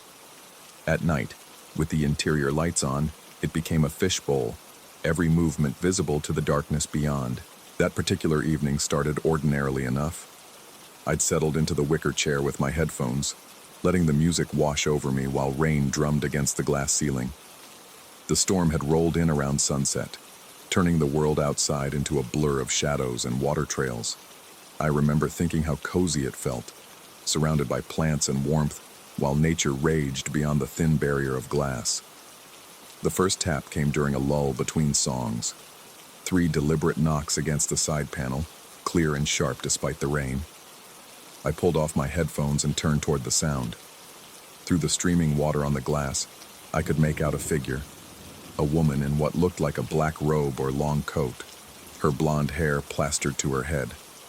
She was pressing her palm against the glass, her mouth moving urgently. My first thought was that someone needed help. Maybe a neighbor locked out in the storm, or someone whose car had broken down. I stood up, taking a step toward her, but something made me hesitate. The way she stood there, perfectly still except for her tapping hand and moving mouth, seemed wrong somehow. Why wasn't she going to the front door? Why choose the conservatory, barely visible from the street? I moved closer, squinting through the rain-distorted glass. Her features were unclear, but I could see her palm pressed flat against the surface, her fingers splayed wide. Her mouth kept moving in the same pattern, the same words, over and over. I couldn't make them out. Then my phone buzzed with a text, and instinctively, I glanced down at the screen. Just a notification from a news app, nothing important. When I looked back up, she had moved. She was now standing about 10 feet back from the conservatory, still in the same pose, hand raised as if pressed against invisible glass, mouth moving in that same repetitive pattern. But she was perfectly dry. No rain touched her despite standing in the middle of the downpour. The logical part of my brain tried to rationalize it. Maybe there was an overhang I couldn't see. Maybe the angle of the rain. But I knew the backyard. There was nothing there but open lawn stretching to the fence. I approached the glass again, my breath fogging the surface. She stood there, frozen in her pantomime of tapping, her face a pale blur in the darkness. Then, deliberately, I turned my head to check the door's lock. When I looked back, she had retreated another 10 feet. Same pose, same silent words, same dry figure in the pouring rain. My hands had started to shake. I backed away from the glass, keeping my eyes fixed on her. She didn't move, not a single muscle except her mouth, forming those same shapes over and over. I grabbed my phone, thinking I should call someone, but who? The police? And tell them what? That someone was standing in the backyard. I forced myself to look away, to break the spell of watching her. I counted to 3, then looked back. She was at the fence now, barely visible in the darkness, that hand still raised, still pretending to tap against glass that wasn't there. The rain fell through her as if she wasn't solid, as if she was just an image projected onto the night. That's when I ran. I fled the conservatory, slamming the door behind me, and retreated to the living room. I pulled every curtain shut, turned on every light, and sat on the couch with my back to the wall. My heart was pounding so hard I could hear it over the storm. For an hour, maybe 2, I sat there, trying to convince myself I'd imagined it, or misunderstood what I'd seen. Stress from work, maybe. Too much caffeine, the rain playing tricks with shadows and light. But I knew what I'd seen. That woman, that thing, moving backward through space while maintaining the illusion of tapping on glass that only existed in her first position. Eventually, the need for the bathroom overwhelmed my fear. The downstairs powder room was closest. No windows, just a small enclosed space with a heavy door. Safe. I should have known better. Should have realized that glass isn't the only reflective surface in a house. As I washed my hands, I glanced up at the mirror, and there she was, standing right behind me, her hand raised to tap against the mirror's surface from the other side. But when I spun around, the bathroom was empty. Just me and the white walls and the porcelain fixtures. I looked back at the mirror.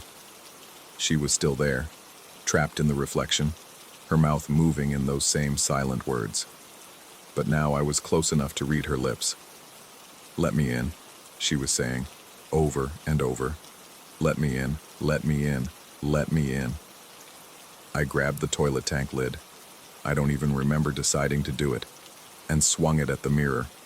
The glass shattered, raining down into the sink. But in every single fragment I could still see her, 1,000 blonde women with raised hands, 1,000 mouths forming the same words. The fragments reflected her at different distances. Some showed her close, pressed against the glass. Others showed her far away, standing in some dark place I didn't recognize. That's when I understood. She wasn't outside trying to get in. She was inside something else, trying to get out. Every piece of glass was a window to wherever she was trapped, and she could see through them all, looking for someone, anyone, who might help her escape. Or maybe that's just what I told myself to make sense of it. Because the alternative, that she was something else entirely, something that existed in the spaces between reflections, something that could only interact with our world through glass and mirror, was worse. I must have panicked. The next thing I remember clearly is pain, sharp and bright, and the bathroom floor cold against my cheek. My friend found me there the next day when he came back early from his trip. I'd been hitting myself with the toilet lid, he said, babbling about mirrors and rain. The doctors called it a psychotic break, brought on by stress and isolation. But I know what I saw, and sometimes, when I catch my reflection in a window or a mirror at just the right angle, I can still see her there, growing more distant with each passing day, still tapping, still mouthing those words. Sometimes I think she's trying to warn me about something. Sometimes I think she's threatening me. And sometimes, in my darkest moments, I wonder if she's not behind the glass at all. Sometimes I wonder if I am. The conservatory is gone now. My friend had it demolished after what happened, said he couldn't stand to look at it anymore. But on rainy nights, when I'm alone and the world outside is dark and wet, I can still hear it. 3 deliberate taps against glass that isn't there, coming from rooms that have no windows, no mirrors, no reflective surfaces at all. I've started covering every reflective surface in my apartment. The mirrors are draped with sheets, the windows blocked with blackout curtains. My friends think I'm paranoid, traumatized by what they believe was a mental breakdown. But they don't understand. It's not about keeping her out anymore. It's about making sure I don't accidentally let her in, or worse, discover that she's been inside all along, and I'm the one who's been looking in from somewhere else, tapping frantically on glass that no one else can see, mouthing words that no one else can hear, growing more distant from the real world with every glance away. The doctors gave me medication. They say it helps with the delusions, the paranoia, but pills can't change what I know to be true. Somewhere, in some reflection I haven't found yet, she's still there, waiting, watching. And one day, when I'm not careful, when I forget to check twice, 3 times, she'll be standing right where I am now. Or maybe she already is, and I just haven't looked away yet. The only thing I know for certain is this: never trust the glass. It shows you things, but it doesn't always show you the truth. And sometimes, the difference between being inside looking out and outside looking in is just a matter of which side of the reflection you believe you're on. I still hear the rain sometimes, even on cloudless nights. Still feel the urge to check the windows, to look for her. But I resist, because every time I've looked, she's been a little farther away, a little less distinct, and I'm terrified that one day I'll look and she'll be gone entirely, and that's when I'll realize the truth. That's when I'll realize I'm the one who's been standing in the rain all along, tapping on glass that isn't there, trying desperately to get back in.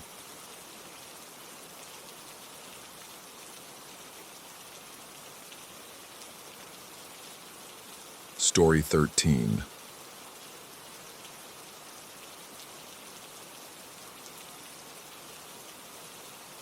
The woods behind my house have always whispered secrets I wasn't meant to hear. I should have stayed away that October evening when the air hung thick with the smell of rotting leaves and something else. Something sweet and cloying that made my stomach turn. But my friends were out there somewhere, playing their stupid Halloween prank, and I was determined to turn the tables on them. The plan was simple: sneak through the underbrush, find their hiding spot, and scare them before they could jump out at me. I knew these woods like the lines on my palm, every twisted oak and moss-covered boulder mapped in my memory from years of exploration. Or at least I thought I did. The deeper I ventured, the more wrong everything felt. The trees seemed to lean at angles that hurt to look at, their branches forming patterns that made my eyes water when I tried to follow them.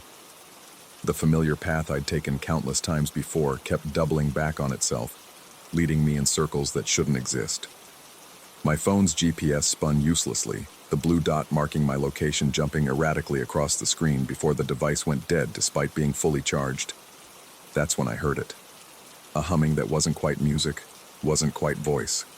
It came from everywhere and nowhere, vibrating through my bones and making my teeth ache. I turned to run back the way I'd come, but the path had changed. Where there should have been the fallen log I'd stepped over moments ago, there was only a wall of thorns so dense I couldn't see through them.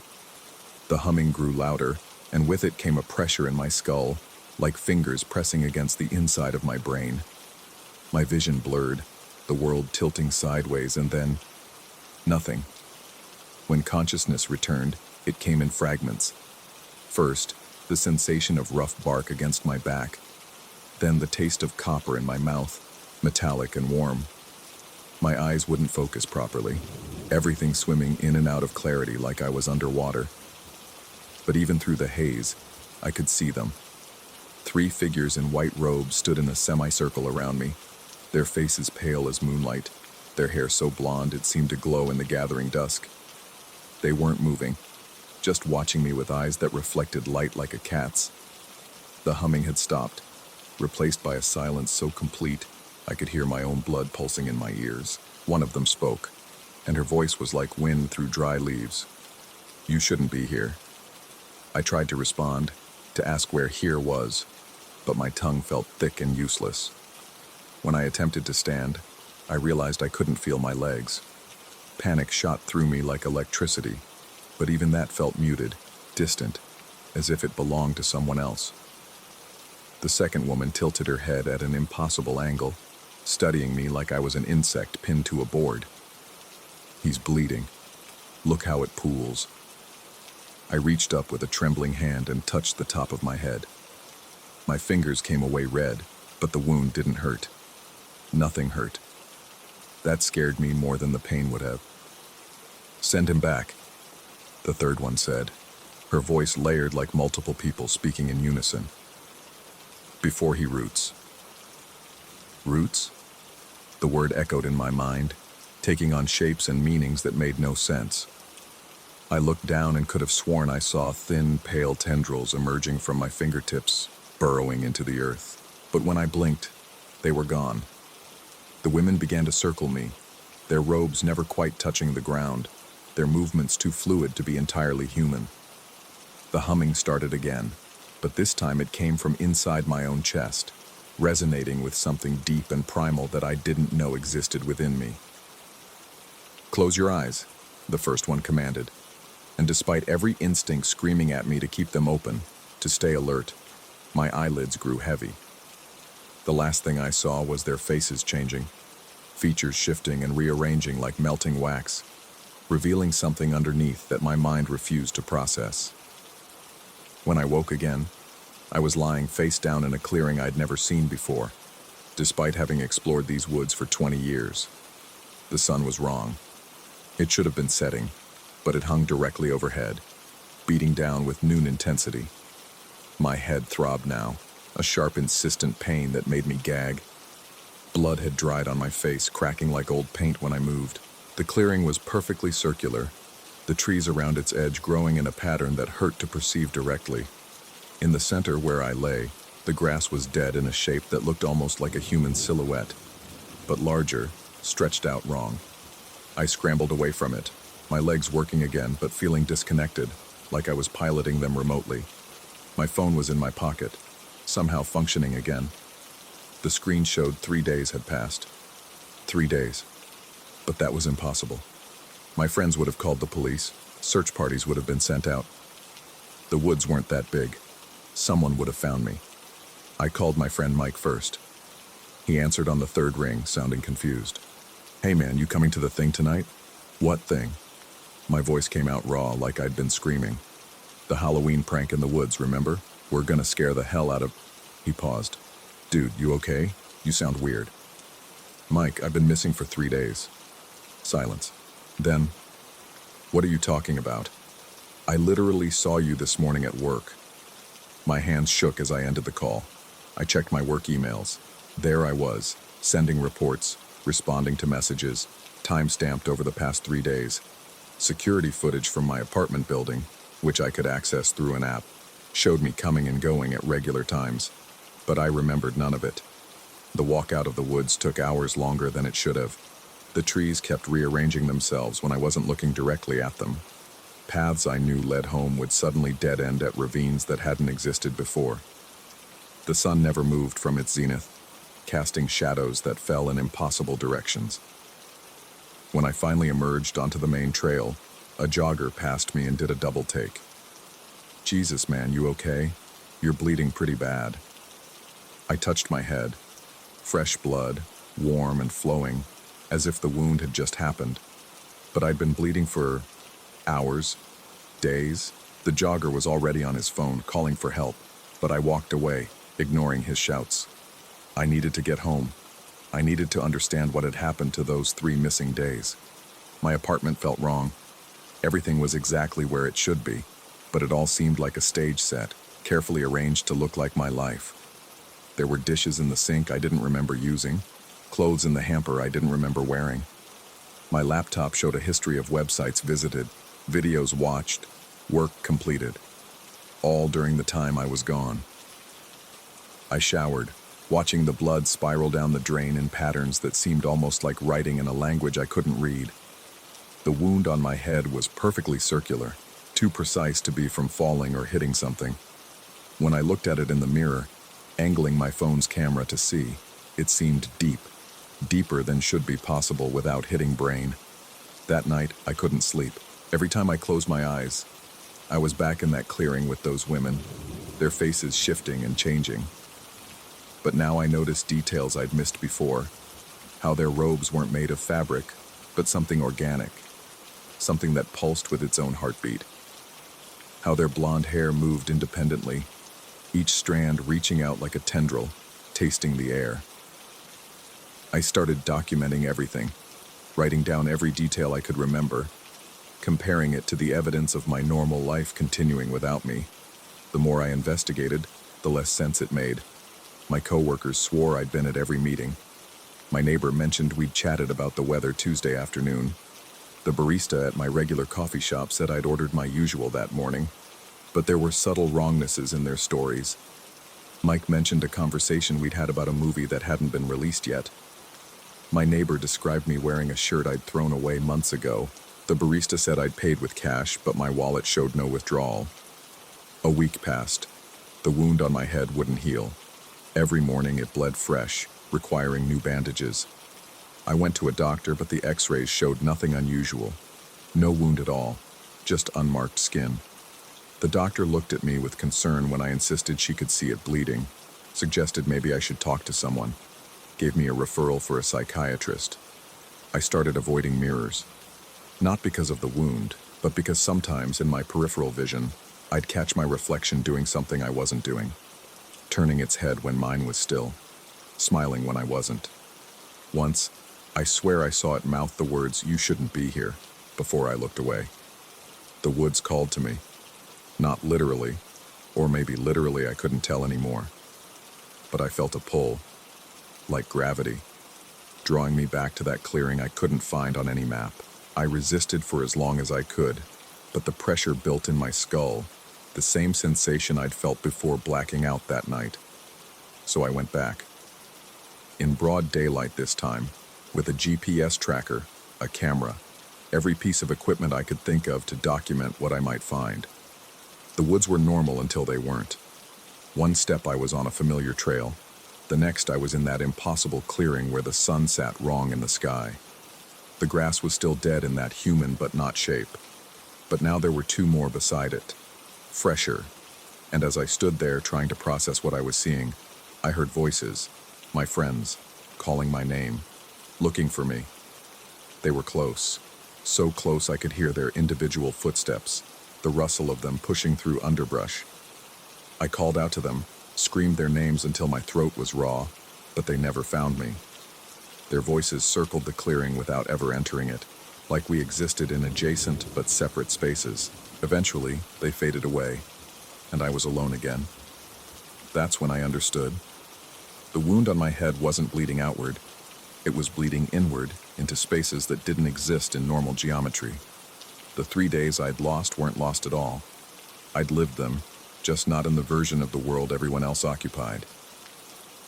There was another me, continuing my life, while I existed in this overlap, this boundary between what is and what shouldn't be. The white-robed women weren't gone. I could feel them watching, waiting. Sometimes in the corner of my eye, I'd see a flash of white between the trees. Sometimes late at night, I'd hear that humming, coming from inside my own walls. They'd said I shouldn't be here, but they hadn't said where here was. Maybe here wasn't the woods. Maybe here was this entire version of reality I'd slipped into. A place where the wound never heals and the sun never sets properly, and my reflection has its own agenda. I still go to work, still see my friends, but I know they're not really seeing me. They're seeing the other me, the one who never went into the woods that night, the one whose head doesn't have a hole that bleeds into nowhere. I'm the echo, the shadow, existing in the spaces between seconds, in the peripheral vision of reality. Sometimes I wonder if I ever really woke up against that log. Sometimes I wonder if I'm still there, bleeding out while my mind constructs this elaborate delusion to protect itself from whatever truth those 3 women represent. But then I touch the wound, feel the warm blood that shouldn't exist according to X-rays and logic, and I know this is something else entirely. The woods still call, every night stronger, and every night I resist a little less, because maybe they're right. Maybe I shouldn't be here. Maybe none of us should. Maybe those dead shapes in the grass aren't warnings. They're invitations. Last night, I found myself standing at the tree line without remembering the walk there. My feet were bare, covered in dirt and something that might have been roots or might have been veins growing out of my skin. The humming was so loud I could feel it reshaping my bones, turning them into tuning forks for frequencies human ears weren't meant to process. I almost stepped through, almost let myself dissolve into whatever waits in that clearing where physics breaks down and identity becomes negotiable. But something held me back. Maybe fear, maybe hope, maybe just the stubborn human need to pretend everything is normal even when nothing is. So I'm still here, in this in-between place, documenting everything, trying to make sense of what can't be understood. The wound bleeds. My reflection rebels. The woods wait. And somewhere, in a reality I can no longer access, another version of me lives my life, unaware that in another October evening, in another set of woods that exist parallel to but separate from the ones he knows, I'm trapped in a clearing that doesn't appear on maps, slowly understanding that those 3 women in white weren't keeping me out of somewhere. They were warning me that I was already too far in. The sun is wrong again today. It's been noon for 17 hours. My phone says it's 3 a.m., but the shadows fall like midday. I can hear my friends calling my name from somewhere that sounds close but feels impossibly far. They're planning their Halloween prank, not knowing they're 3 days late. Or maybe I'm 3 days early. Or maybe time doesn't work the way we think it does once you've bled into the spaces between moments. I should go back to the clearing. I know I should. The wound demands it. The humming insists on it. And those 3 figures in white are waiting with their cat eyes and their shifting faces and their robes that breathe. But I also know that if I go back, if I let myself sink into that dead grass that's shaped like something almost human, I won't return as anything recognizable. Maybe that's the real horror. Not that something terrible happened in those woods, but that something is still happening, will always be happening, in a present tense that exists outside of time. And I'm both the witness and the evidence, bleeding proof that sometimes you can be in 2 places at once, and both of them can be wrong. The humming is getting louder. I can feel those pale roots trying to grow from my fingertips again. The wound is spreading, not across my skin, but through dimensions I don't have names for. I shouldn't be here, but I don't know how to be anywhere else anymore, so... Story 14. The den had been my friend's idea. He'd discovered it years ago, he said, back when we were kids, and the world still held secrets worth finding. Now, at 23, I should have known better than to follow him into those woods as the sun began its descent behind the tree line. But there was something about the way he described it. This hidden hollow beneath twisted roots where the earth smelled ancient and untouched, that pulled at something primal in me. We'd spent maybe an hour there, sitting in that earthy darkness, sharing a flask of whiskey and talking about nothing important. The kind of conversation that only happens in places removed from the world, where cell phones don't reach and time moves differently. When we finally crawled out through the narrow opening, the forest had transformed. The late afternoon light had given way to that peculiar twilight that makes everything look both sharper and less real, like viewing the world through old glass. That's when the whistling started. At first I thought it was my friend. He had a habit of whistling when he was nervous, though he'd never admit to being nervous about anything. But when I glanced over, his lips were pressed tight, his face pale in the dying light. The sound came from somewhere behind us, a long, wavering note that seemed too perfect, too deliberate to be wind through branches. We didn't discuss it. We just started walking faster. The path we'd taken to reach the den had been clear enough, a deer trail that wound between oak and pine, marked by the occasional beer can or faded ribbon tied to branches by other explorers. But now, with that sound trailing us like smoke, every tree looked the same. Every turn seemed to lead deeper into the woods rather than out toward the road where we'd parked. The whistling grew louder, not closer exactly, but fuller, as if whoever, or whatever, was making it had found better acoustics. It wasn't a tune I recognized, but there was something almost familiar about it, like a song heard in childhood and mostly forgotten. The notes rose and fell in patterns that seemed random at first, but the longer I listened, the more I became convinced there was a structure to it, a meaning just beyond my comprehension. My friend grabbed my arm. His fingers dug in hard enough to hurt through my jacket. When I looked at him, his eyes were wide, scanning the trees ahead of us. The whistling had stopped. The silence was worse. We stood frozen, our breath misting in the suddenly cold air. I hadn't noticed the temperature dropping, but now I felt it seeping through my clothes, settling into my bones. The forest around us had gone completely still. No bird calls, no rustling leaves, no insects. Just our ragged breathing and the thunder of my heartbeat in my ears. Then the whistling resumed, in front of us this time. We turned and ran. There was no discussion, no plan. We simply bolted back the way we'd come, crashing through undergrowth that grabbed at our clothes and skin. Branches whipped across my face, leaving stinging lines of pain. My friend was ahead of me, his dark jacket barely visible in the gathering darkness. I followed the sound of his footfalls, trusting he knew where he was going, though I suspected he was as lost as I was. The whistling followed. No, that's not right. It didn't follow. It moved around us, sometimes ahead, sometimes to the side, sometimes seeming to come from above, as if the whistler was in the canopy. But that was impossible. The notes never wavered, never showed the breathlessness that would come from running, from climbing. It was as steady and measured as if the whistler was standing still while the forest rearranged itself around them. We burst into a small clearing I didn't remember passing before. My friend doubled over, hands on his knees, gasping. I wanted to tell him we couldn't stop, but my own lungs were burning, my legs trembling. The whistling had ceased again, but I could feel it out there, waiting.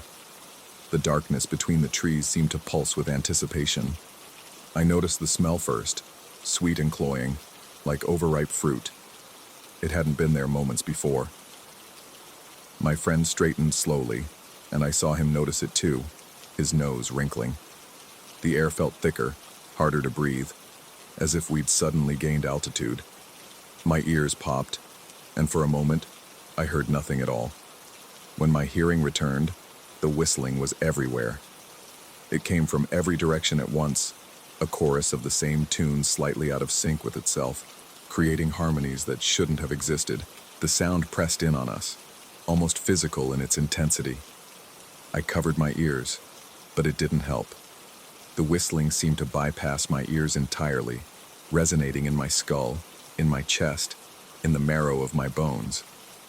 My friend was shouting something, but I couldn't hear him over the sound. His mouth moved urgently, his hands gesturing wildly. I saw rather than heard him scream, his face contorting with the effort. Then he grabbed my arm again and pulled me forward, back into the trees. We ran blindly now, no longer trying to find a path. We crashed through bushes, stumbled over roots, scraped ourselves bloody on bark and thorns. The whistling pursued us, herded us, directed us. When we veered too far left, it would swell from that direction, forcing us right. When we tried to double back, it would rise behind us like a wave, pushing us forward. I began to recognize a terrible intelligence in it, a purposefulness that suggested we weren't lost at all. We were being guided. But guided where, and by what? Time lost meaning. We might have run for minutes or hours. My friend fell once, twice, pulling himself up each time with desperate energy. I helped when I could, but my own strength was failing. The forest seemed endless, a labyrinth of identical trees and shadows. The whistling never stopped now, though it had quieted to a constant presence, like tinnitus or the hum of electricity. I started to notice things that couldn't be right, trees that seemed to lean away from us as we passed, shadows that moved independently of any light source.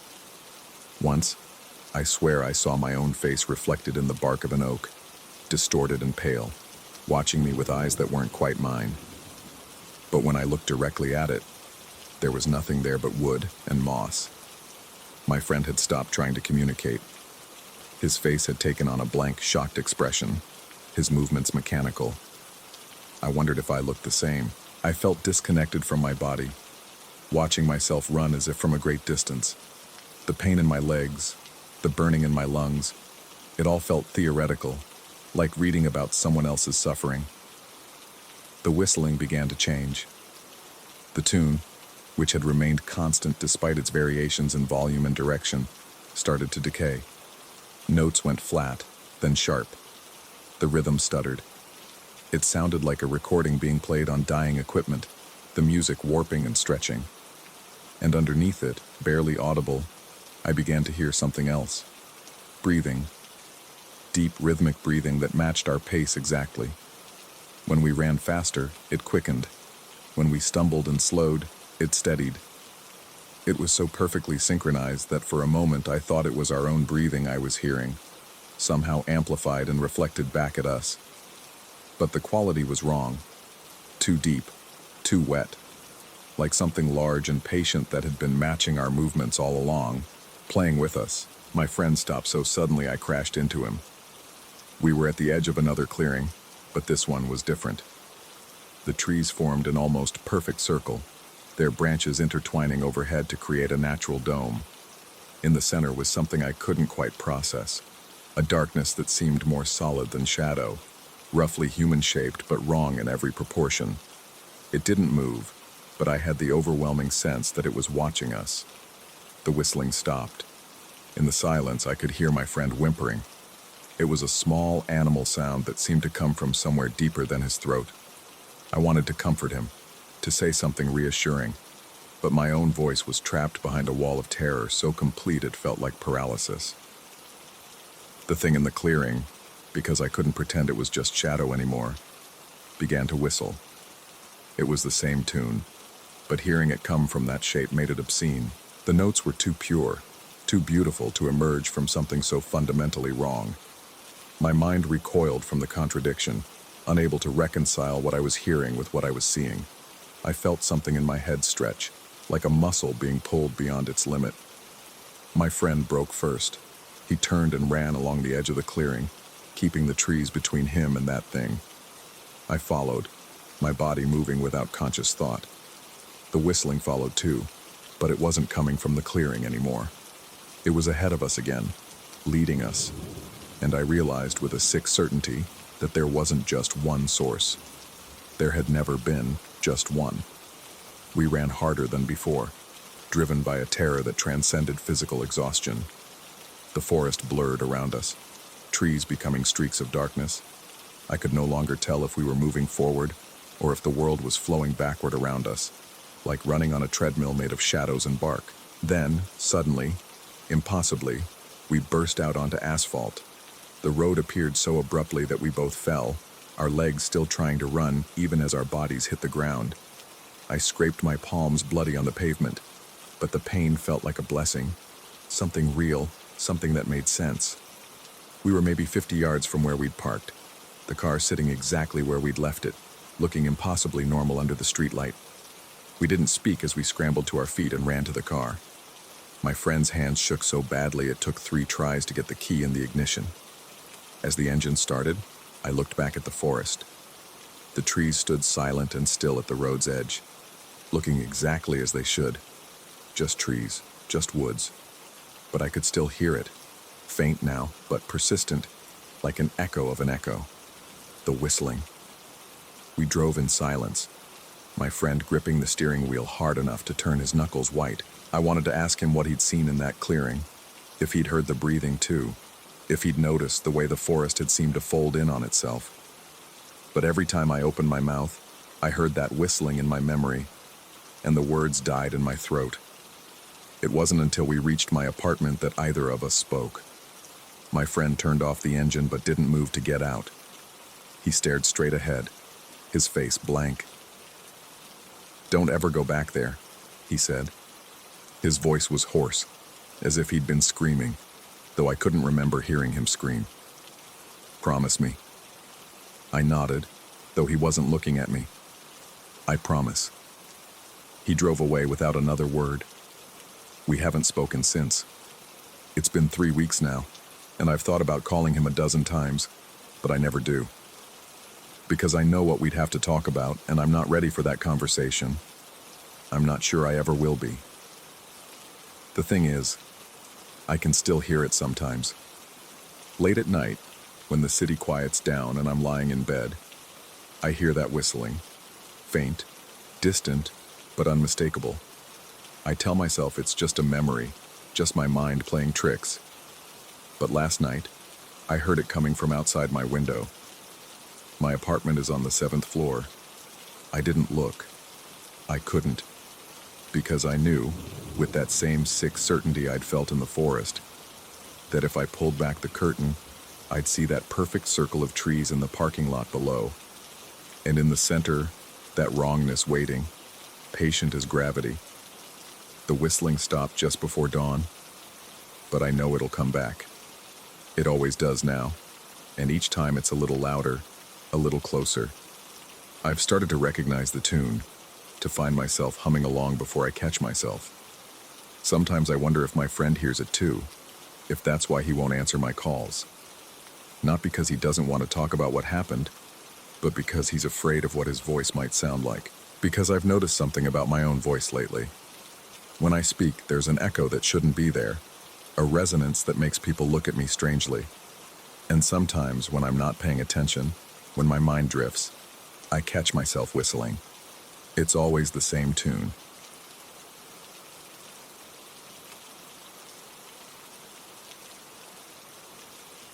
Story 15.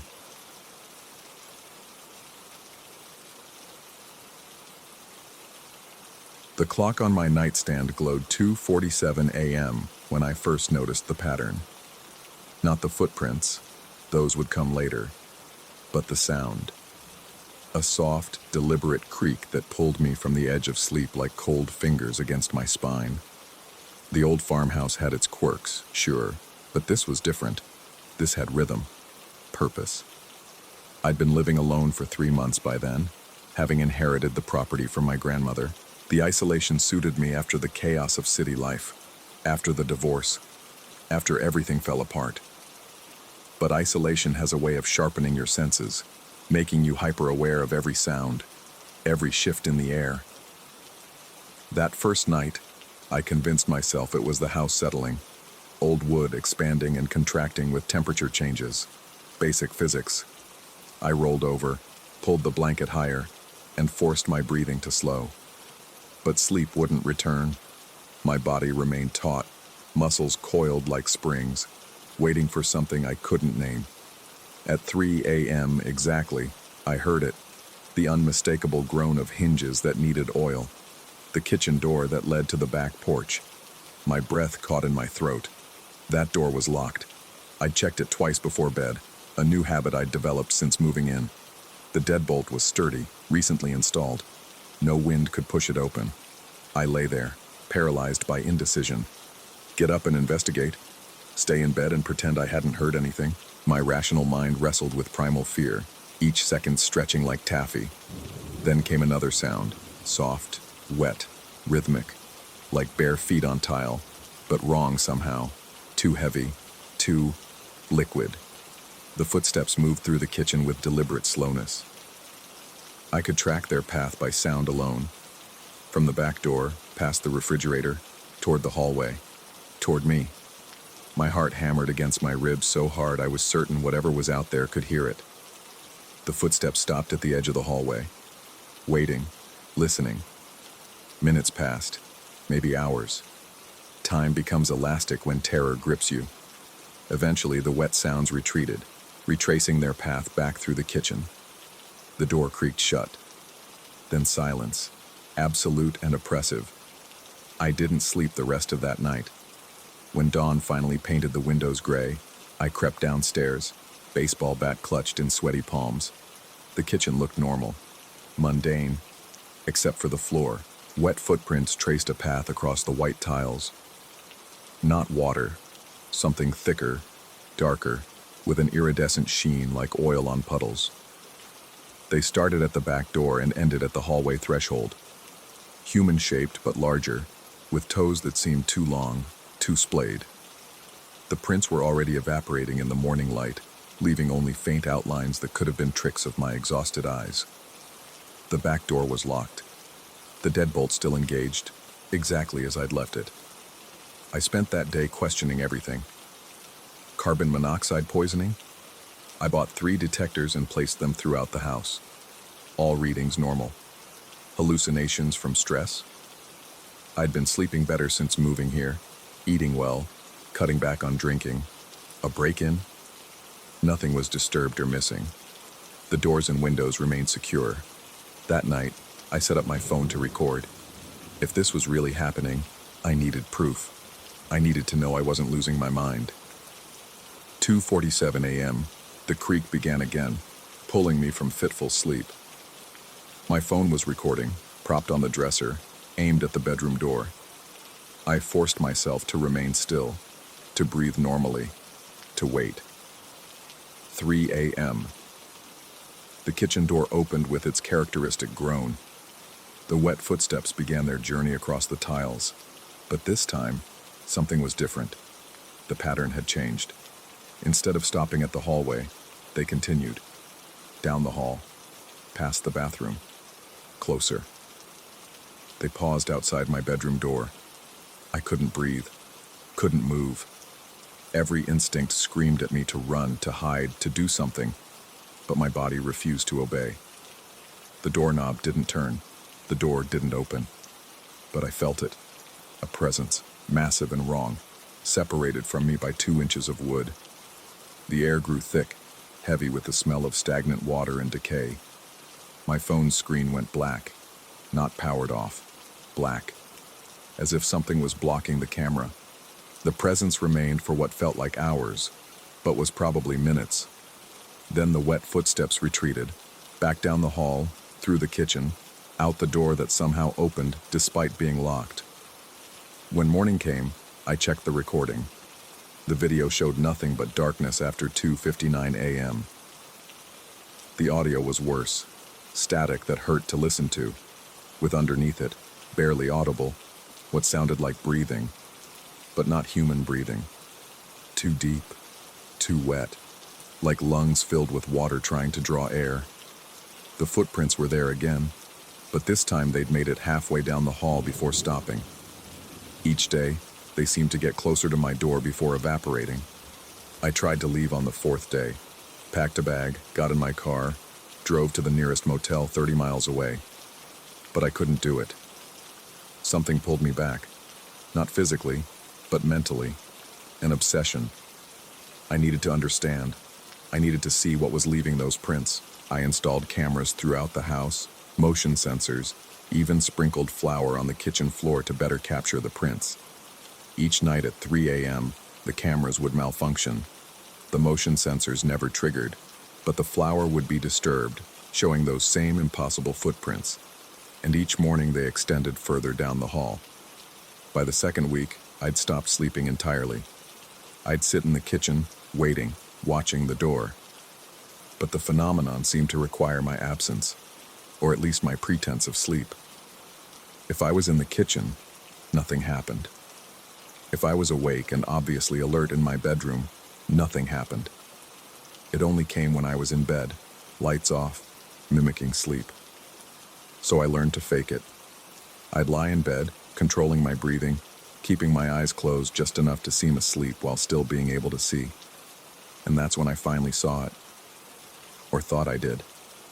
The bedroom door never opened, but something seeped through it, a shadow that wasn't quite shadow, darker than the darkness of the room. It had shape but no form, mass but no substance. It stood at the foot of my bed, and I understood with horrible clarity that it had been doing this every night. The wet footprints were just the part I was allowed to notice. This watching, this presence, had been happening all along. I couldn't move. Not from fear this time, but because it wouldn't let me. I felt its attention like physical weight pressing down on my chest, making each breath a monumental effort. It leaned closer, and I smelled that stagnant water again, felt the cold radiating from it like an open freezer. Something that might have been a face hovered inches from mine, and in that non-face were spaces that might have been eyes, reflecting nothing, containing everything. Then it spoke, not with words, but directly into my mind, a sensation like ice water flooding my skull. It told me things, showed me things, the previous owner of the house, not my grandmother, but the one before, and the one before that, all the way back. All of them had seen the footprints, all of them had eventually seen what made them, and all of them had made the same choice I was about to make. Because now I understood. The thing that came at 3 a.m. wasn't breaking in.